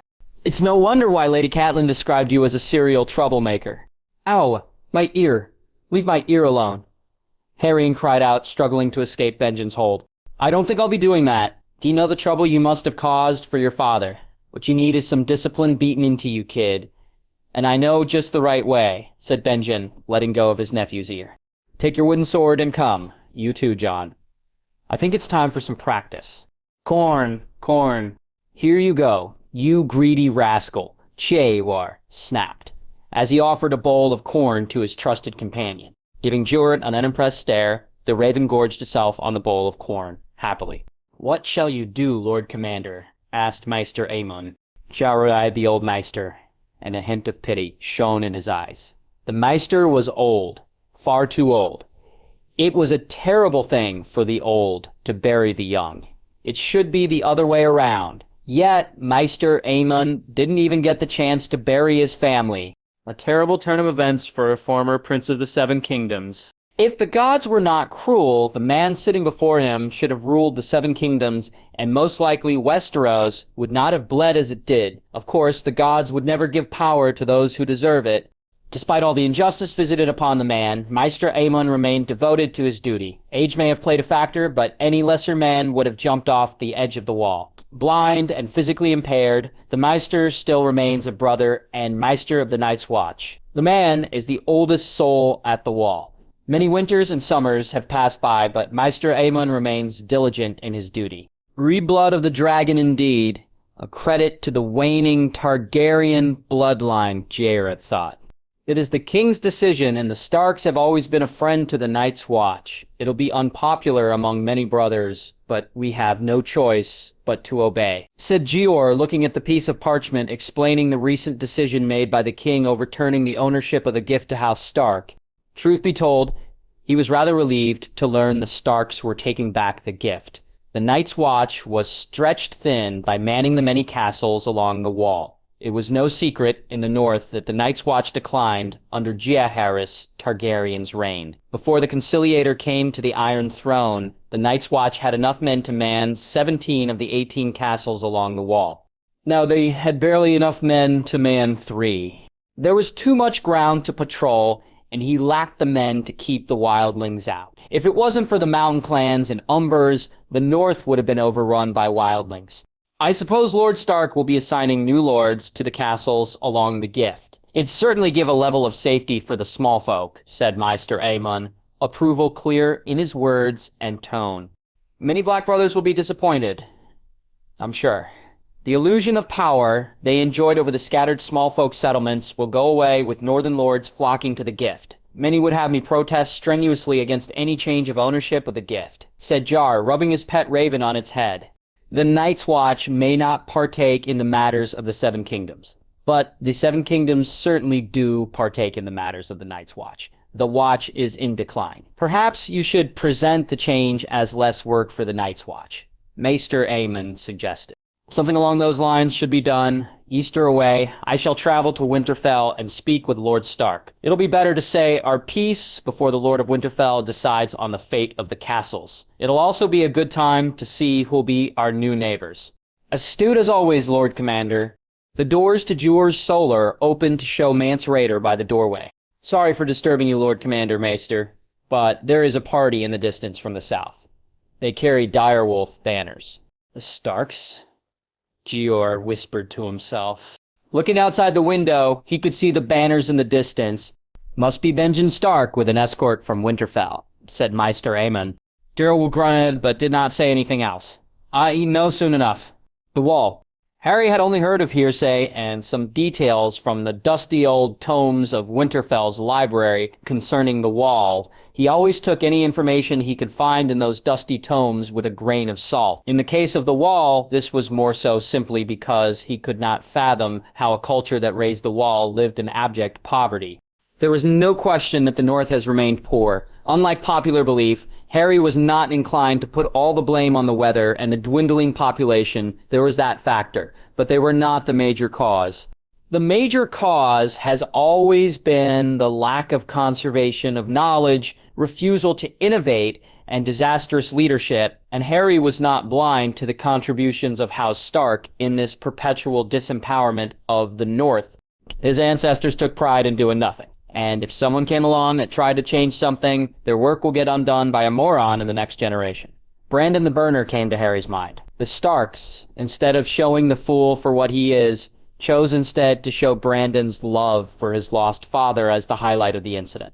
It is often romanticized to the extreme. Instead of looking at the devastating blow Brandon the Burner left on the North. The North lost the Western Fleet because of his madness, and every King of Winter after the Madman refused to build up the Northern Fleet. As a consequence of inaction from the Northern Kings, the Ironborn would have a free hand in the Sunset Sea for the years ahead. The pirates of the Iron Islands would go on to exploit the northern shores for centuries, until finally they pushed into mainland Westeros in the Riverlands. It took Aegon Targaryen and his magnificent dragons to beat back the Reavers into their home islands. Harry knew he was perhaps obsessing over some facts, but the Starks, and in large the First Men, were stagnant. They were content with their lot in life, be it poverty or hunger. How else could Harry explain House Stark's refusal to expand Winterfell into a city? Why were Stark kings refusing to expand glass houses to increase yield during long winters? Why didn't they rebuild the fleet and increase trade with the southern kingdoms? Most of all, why did the First Men abandon their magic? Magic so powerful that it could maintain an ice wall for thousands of years. Looking at the massive expanse of chamber right beneath Castle Black, Harry was more than starting to learn that there was some connection between this world to his world. What else could explain the Celtic runes adorning the wide expanse beneath the floors of Castle Black? This is incredible, my lord. Surely this must be built by giants, said Arya, looking around in awe. The giants were certainly involved. Harry agreed, looking at the 20-foot tunnels and doorways within the chamber. But the runes, they were certainly made by a human with deep knowledge in magic. Harry would not have taken the girl with him if it wasn't for her magic. Out of some 10-odd women he found to possess a substantial presence of magic, Arya was the only one whom he found to have the ability to wield magic as he could. For that reason, he took Arya as a disciple and was training her in the finer aspects of magic. Look at these scripts, my lord. It looks like they are culmination runes. Harry whispered in awe as he took in the elegant runes running along the periphery of the giant steel doors guarding the tunnel. The First Men runes were distinctive. It has more in common with the Egyptian hieroglyphs of his world. But the runes he found here were not just using the First Men runes. There were several gaps in the First Men runes, and these gaps were filled by Celtic runes. It was an incredible find, a discovery that made Harry reevaluate everything he knew or supposedly knew about the nature of existence itself. Placing his palm just above the surface of the steel door, he let his magic loose. Aided by the power ring, his magic scanned the runes, and he got some lukewarm response. It was as if the runes were bereft of any power. Harry could only glean an echo of the magic and the intent left behind in the runes. "What does it say, my lord?" asked Arya. "Find for yourself, Arya."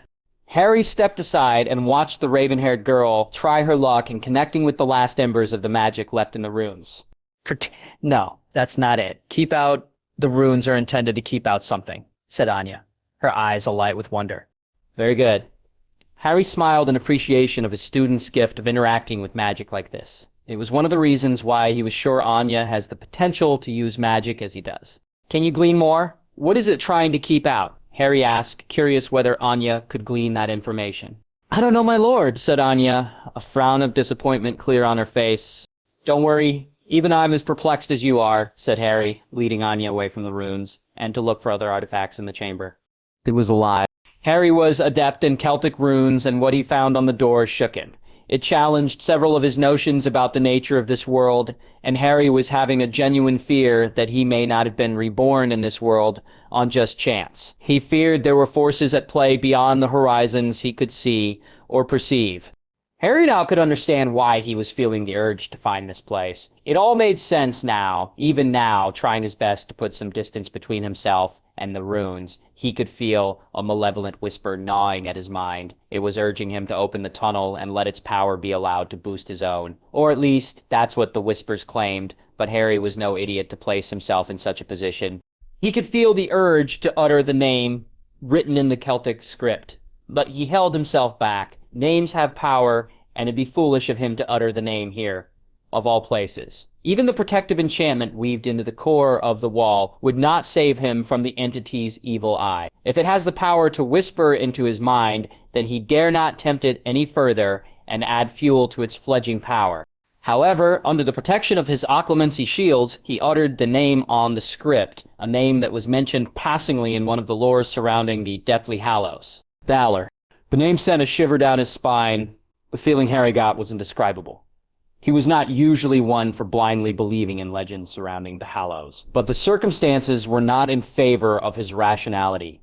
The discovery of Celtic runes in this world changed things. There is a reason why Celtic arts are considered dark and volatile in the wizarding world, and seeing those remnants of the Celtic culture in this world shook Harry. He had Arya stop any further exploration and take their leave, as he could hear his listening charms alerting him of the meeting in Castle Black was coming to an end. It was time to make himself scarce from this place. He could study what he found, and from the collected artifacts later, there was time. "This is preposterous. Lord Commander, you want to hand over the lands which have been under the control of the Night's Watch for centuries to the Starks on a whim?" Sir Alliser Thorne thundered. "Sit down, Sir Thorne. If I wanted your opinion, I'd have asked for it." Jorah snapped back, making the Sir Alliser sit down, grumbling under his breath. "Now, as I was saying, the king has ordered the transfer of the gift to the control of House Stark. There is hardly anything we can do to change the king's mind. So, I'll be traveling to Winterfell and speak with Lord Stark to ensure the interests of the Watch are given due consideration. Ger explained to his gathered brothers of the Night's Watch. You want to grovel at the feet of Eddard Stark? The Night's Watch was granted dominion of the gift by King Jaehaerys. And King Robert has rescinded the decision made by King Jaehaerys. What was once given by the Iron Throne has now been taken away by the Iron Throne. If you want to make the case before King Robert, you are more than welcome to take a ship from Eastwatch and travel to King's Landing. Of course, Sorlizer didn't take the bait. The man must have known that Robert Baratheon would rather crush his skull than rescind the royal decree just because a Targaryen king once gifted the lands to the Watch. It is still not right, Jeremy Recker mumbled. Are we here to discuss the right and wrongs of a king, Sir Ricker? Maester Aemon asked.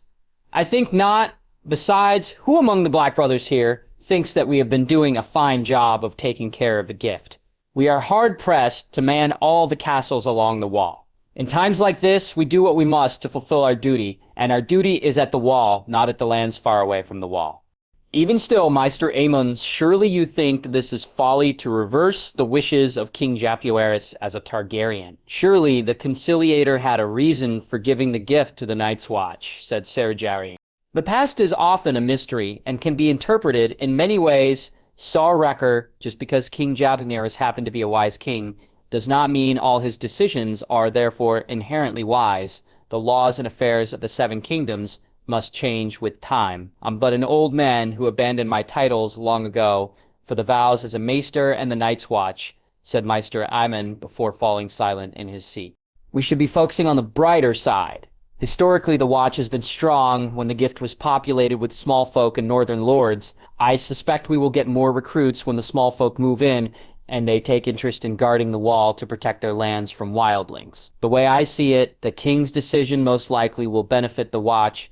Benjen put his opinion forth, and that deflected any ill will against the recent happenings. When the meeting was finally over, it was decided that Jor would seek out Lord Stark at Winterfell and present some concerns of the Watch. But to raise those issues, he needed to know what Eddard Stark was planning. This is why he had Benjen Stark in his chamber with Maester Aemon. So, tell us, Benjen, what does your brother intend to do?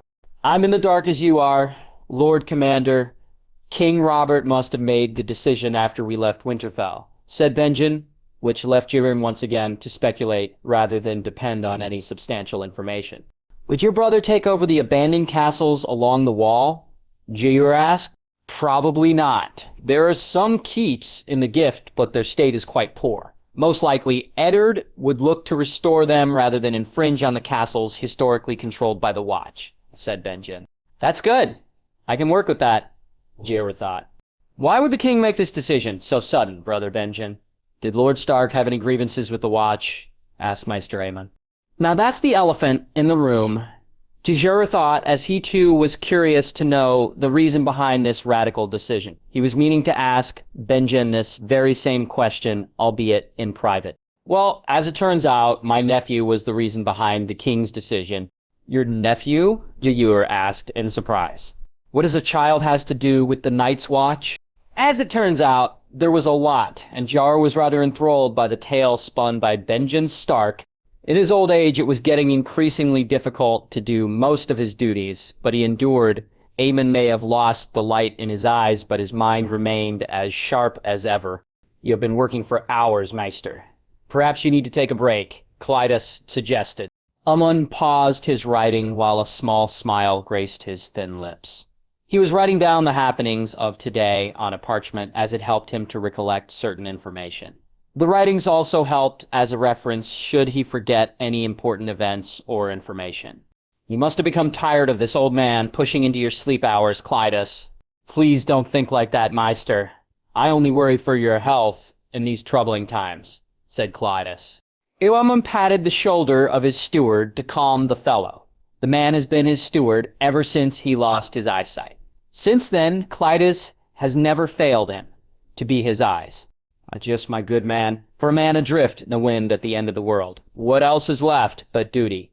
Aemon mused out loud. You still have family left, Maester. One day they'll seek you out, and you'll be thankful to have lived that long by taking my advice, said Clytus, as he helped Aemon to his bed away from the work table. They are just children, all alone in this terrible world with a heavy burden on their shoulders. The narrow sea sits between them and their home. They probably don't even know that I exist. I'm unworried, tears gathering at the corner of his eyes. Of course they know about you, Maester. Prince Viserys shall one day visit you with Princess Daenerys. That day is not far away, and they have good loyal men at their side protecting them. Clytus tried to reassure Aemon. For a time, Aemon didn't say anything, but listened keenly with his ears. He noticed a subtle change in the air. Go, Clytus. I can put myself to bed, said Aemon, a frown on his old wrinkly face. As Clytus closed the door, on his way out, Aemon folded his army on his lap and sharpened his hearing. The two of you need not bother hiding. I may have lost my sight, but that doesn't mean my ears are dysfunctional as well, said Aemon to his vacant room, to the naked eye. Suddenly, a veil of invisibility was lifted, and Harry, along with Jon, was revealed to be standing in a corner of the room. We apologize, Maester Aemon, but when we learned that there was a Targaryen at the wall, we had to see for ourselves, said Harry. Is that so? And now that you have seen me, what do you think? Aemon asked curiously. Well, you are old, said Jon. Aemon smiled at the innocent but truthful answer. Come closer, children. Harry and Jon walked closer, and Aemon reached out his wrinkled hands. He began tracing the contours of the faces of the two boys.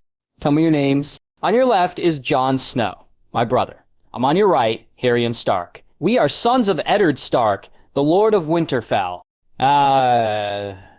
Aemon reached out and patted the two boys on their heads fondly. I've heard about you two from your uncle. Harrion, the Stark who lit the forges that Valyria lost to the Doom, and Jon, whom your uncle boasts to be the warrior incarnate. Uncle Benjen exaggerates. In this case, I don't think so. Now, what are you boys doing in my chamber at this late hour? Asked Aemon.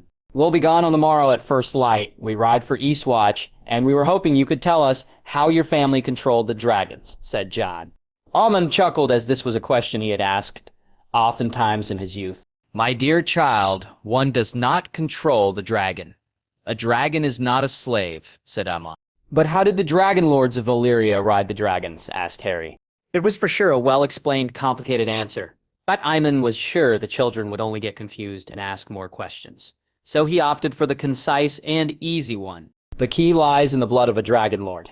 And for the most part, Aemon was right in thinking that the children would be satisfied with his answer. What he didn't realize was that he just unintentionally gave a crucial piece of information that decimate the already dwindling relevance of House Targaryen. Do I need to know why you were staring at the piece of metal intently? Asked Benjen, breaking Harry out of his intense staring. Just looking for some answers, said Harry absently, focusing his magical senses on the small metallic cork containing a pinch of Aemon Targaryen's blood. He had the blood extracted after he made sure the old Maester was asleep. He also made sure that it was painless. Extracting a small drop of blood from the thumb is not exactly an issue with magic at his beck and call. The Maester didn't even feel a thing. However, Harry found his usual sensing methods were not yielding any results. For all intents and purposes, the blood has nothing in it except for a small magical signature that was hard to sense if he wasn't specifically looking for it. I'll have to develop finer tools if I'm to learn more from the blood. The Valyrians were said to be masters of blood magic.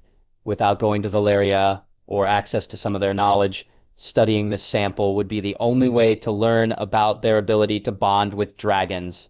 Harry mused. Well, you can find those answers on the way. Now, we need to gain some distance if we are to take a ship from Eastwatch, said Benjen, taking Harry up from the ground and settling him atop a horse. Harry pocketed the metal cork bound by magic into his pocket and looked at the towering wall. It was indeed a wondrous creation of the first men. It was a structure held together at the expense of massive amounts of magic. All the magic in the continent is being sucked dry by this towering monstrosity to hold back an ancient enemy of the children and the first men. When Spring first mentioned the dark entity, he was skeptical, but now he was more than aware of the Dark One. Despite standing on the safe side of the wall, he could feel the Dark One's power. It was calling to him, and to further entice him, it offered him something as a token of truce. Opening his right palm, Harry took a look at the power ring he made with his magic. The golden runes shined with magic, but on its surface sat a familiar onyx stone. The resurrection stone has finally arrived, and Harry was sure the Dark One was a conniving thug who was tempting him to use the stone. Out of all the hollows, the resurrection stone was the most dangerous artifact. It brazenly invades into a cosmic power that should not be in any mortal's possession. Fisting his hand, Harry once again hid the stone and took one last look at Castle Black. There were answers to be found and questions to be raised, but until he could get to the bottom of what he found beneath Castle Black, he was determined to not use the stone, no matter how tempting. He hoped the artifacts and other collectibles he found in the secret chamber can shed some light, else he could ask Spring. So, Harry set his eyes east where the land met the ocean. To Eastwatch, Harry whispered as he spurred his horse forward. Edard was not at all having a good day. In fact, his days were filled with meetings of dividing the lands of what constituted the gift and the various claims raised by the Northern Lords. He had to hold meetings separately as well as collectively with his fellow Northern Lords to discuss how to go forward with the gift. At present, House Stark owned the gift by the king's decree. However, House Stark was in no position to oversee the lands of the gift stretching across 100 leagues south of the Wall. If he included Jon, there were only 5 people with the Stark name able to inherit lands. His children, including Jon, were just children. They were not ready to inherit anything, much less the troublesome lands of the gift. This left Edard to look for other prospective legacies of the Northern Lords. House Dustin was extinct, and House Ryswell already has control over Barrowlands through Barbary.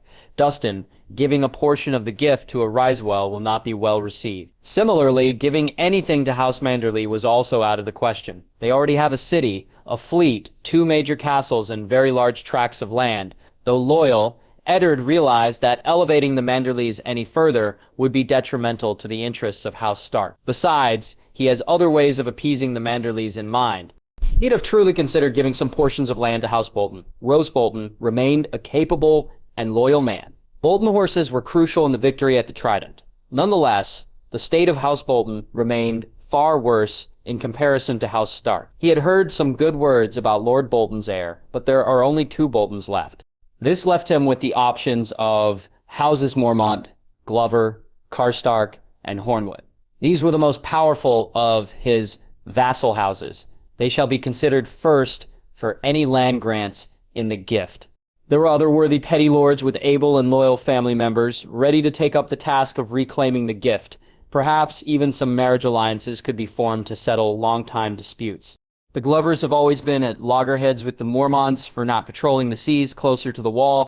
Edard hoped to install a castle on the western shores of the gift to settle this problem once and for all. Any wildling trying to circle the Wall would end up facing the might of this castle nearby the Bay of Ice. If he could attract more small folk and petty lords to those shores, he could find a solution to the plight of the Glovers. It has been a long-standing grievance of the Glovers to strengthen the Brothers of the Shadow Tower. With a castle nearby to the west, the Shadow Tower won't be the sole defense against wildling raiders. The Wolf's Wood would become safe from any wildling raiding parties. Similarly, Umbers in the east could also benefit from having a friendly northern lord to their east guarding the eastern shores. The Brothers of the Eastwatch have done good work compared to the Shadow Tower, but they were only men. Many mistakes were made in the past, and House Umber has suffered greatly. Not just House Umber, the bulk of the wildling raids was stopped by the mountain clans. They had given their blood, sweat, and tears so that the rest of the north could stay safe. With castles rising in the gift, more small folk would travel there. With more small folk, the land will be tilled and more food will be grown in the north. With more food comes the means to survive winter, and that means an increase in population. The people would want to protect what they have built, and they'd man the wall to guard the north. If the wall was properly manned, the wildling threat will be over. It also means the gift would once more supply more essentials for the north. It'd take years and a lot of gold, but once everything settles, Edard envisioned a self-reliant north will not be that far in the future. It was a dream of his father to strengthen the north. Not exactly a self-reliant north, but a north that could pull its own weight and contend with the southern kingdoms. Looking at the map sprawled out on his desk, Edard marked out 3 spots for raising new castles. He hesitated for a moment before adding a 4th, but this one was not at the gift. The 4th one was at Sea Dragon Point. Edard held no whimsical notion of building all 4 castles immediately. The one in the Queen's Crown would merely require some patchwork. The other would have to be built up from scratch. Although the 2 locations on the gift had castles, they were now just a pile of rubble due to centuries of inactivity. Lord Stark, Maester Luwin, is there something that matters? Edard asked. Forgive me for disturbing you, my lord. There is a visitor from the Iron Bank seeking your audience. Edard was taken aback. From the Iron Bank? He asked, just to be sure. Yes, my lord. There was no reason for Maester Luwin to be japing, but he could not fathom why the Iron Bank would send a representative to the north. The Braavosi bankers had little to do with the north, save for their dealings with the Manderleys. Northmen generally tend to distrust the Braavosi due to their strange culture and closeness to the south. More importantly, the Braavosi are traitors. The lords of the north tend to have a low opinion about traitors, especially when they come from the other side of the narrow sea. Is Lord Wyman accompanying the Iron Bank representative? I'm afraid not, my lord, answered Maester Luwin. Strange. The Manderleys have always been the champion of Braavosi traitors. For a Braavosi to meet him without Lord Wyman is unprecedented. Edard thought, even as he bid Maester Luwin welcome the Iron Bank representative. Maester Luwin returned with a scrawny-looking man. Edard would have mistaken the man for a woman if it wasn't for the graying beard on the man's chin. Though covered in thick wool, the man was pale and shivering. It always amused him that the outsiders could not handle the cold of the north, even when they are inside the warm walls of Winterfell. My name is Laro Tatar. On behalf of the Iron Bank, I extend you greetings, Lord Stark. The Braavosi man gave him a waist-length bow. Edard eyed the raven-haired man curiously before offering the man a seat. Servants brought some refreshments in the form of wine and some apples. Tell me, Lord Totter, what interests the Iron Bank to send you all the way to Winterfell? Edard asked, once his guest was suitably treated befitting his station. I am no lord, Lord Stark. I am merely an employee of the Iron Bank. I represent the key holders of the bank, and as for the reason behind my visit, the Iron Bank of Braavos has a business proposition for you. Edard remained silent for a time before he addressed his guest. A business proposition from the Iron Bank? That's a rarity in itself. You piqued my curiosity, Master Totter. The Iron Bank is aware that your second son has managed to somehow replicate the feats of Valyrians in the forges. Word has reached Braavos of your son's ability to forge weapons of Valyrian steel. As you can imagine, the demand for Valyrian steel has always been very high. It is only a matter of time before you are flooded with requests for a weapon made of Valyrian steel from Westeros, as well as Essos. What we propose, Lord Stark, is to make any financial transactions between House Stark and the many prospective customers as smooth as possible. We can also help you increase the number of buyers as we have extensive contacts among the hinterland cities of Essos. What stops House Stark from directly engaging with Essosi customers? We have always done so in the past. Edard pointed out the Essosi trade could be hardly anything significant. He was also aware most of the trade was once again handled by White Harbor. You are quite capable of doing that, Lord Stark. But do keep in mind, those transactions were very rare, and of substantially low worth, Valyrian steel is priceless. The amount of gold involved in the trade is huge, and most free cities of Essos do not have gold as their trade currency. They trade in silver while you require gold. The amount of silver that would flow into the north should you trade directly will undoubtedly diminish the value of your silver stags. Edard covertly looked at Maester Luwin, who nodded discreetly, tactically agreeing with the banker's assessment. But Edard was still suspicious of the Iron Bank. If what you say is true, then trading in gold with the Iron Bank might also cause the same problem. Edard said, frowning at his own lack of expertise in the economics of the Seven Kingdoms. You'd be right to assume so, Lord Stark, but the Iron Bank can hold your gold in our vaults and give you a substantial yearly interest rate. That way, you can withdraw the gold you want to spend while we hold the bulk of your wealth in Braavos safely behind our vaults. This way, the Westerosi gold won't lose its value, said Totter. Edard gave some serious thought to the offer. He had not given much thought to the finer points of expanding Harion's trade to Essos. He had shoved that matter away as he was significantly engaged in other matters. The gift had taken up most of his time, but there was also the transportation of 1,000,000 gold dragons from King's Landing to consider. The sheer hassle of transporting 1,000,000 gold dragons was quite unthinkable, especially with most of Westeros focusing on the Iron Islands. While the war has come to an end, the bulk of knights and lords being away from their posts has given rise to banditry everywhere. Suddenly, an idea came to his mind that could solve the issue, not to mention he could leverage the situation to his advantage. Master Totter, I don't know you, nor do I have any significant interactions with the Iron Bank to put so much trust all so sudden. However, I recognize trust is built through continuous trade. My son has made a Valyrian steel hammer for King Robert Baratheon. The Iron Throne owes House Stark 1,000,000 gold dragons. Edard leaned forward in his seat, looking expectantly at the banker. I suppose the Iron Bank is capable of securing the funds from King's Landing? The Iron Bank will be more than happy to facilitate such a transaction, Lord Stark, said Laro Totter, immediately pouncing on the opportunity that fell into his lap. I suppose the Iron Bank is also willing to take the risk of transporting the gold to the north whenever I require. Edard looked at the banker curiously for an answer. While he might be ignorant of most affairs of Essos, he knew about the naval power of Braavos. The free city of Braavos claims to have the largest and strongest fleet on the other side of the Narrow Sea. If that's the case, then Edard thought the Braavosi fleet could be a safe way of transporting the gold, and if it proves to be safe, then he could go forward with the arrangement with the Iron Bank on all the future dealings regarding any sale of Valyrian steel. This can be arranged. However, if we are to take the risk of transporting the good, then we have a few small conditions of our own. Edard was willing to entertain the bank, if it was reasonable. Name him Master Totter. Laro Totter was a happy man, tired, but quite happy. The negotiations has gone extremely well, and there it was in his hand, the small roll of parchment that outlined the deal with House Stark. Knocking on the doors of the carriage twice, he waited for the door to open. The Northerners claim they are entering autumn. He didn't feel anything but teeth-chattering cold in the north. So when the doors swung open, he rushed inside as the cold was not agreeing with his body. Letting out a sigh, Laro wrapped himself in more wool and snuggled in. So, how did it go? Laro looked at his fellow traveler assigned by the Iron Bank. The negotiations are over. Lord Stark agreed to use the Iron Bank's services. What about the inspection? All done. And finished.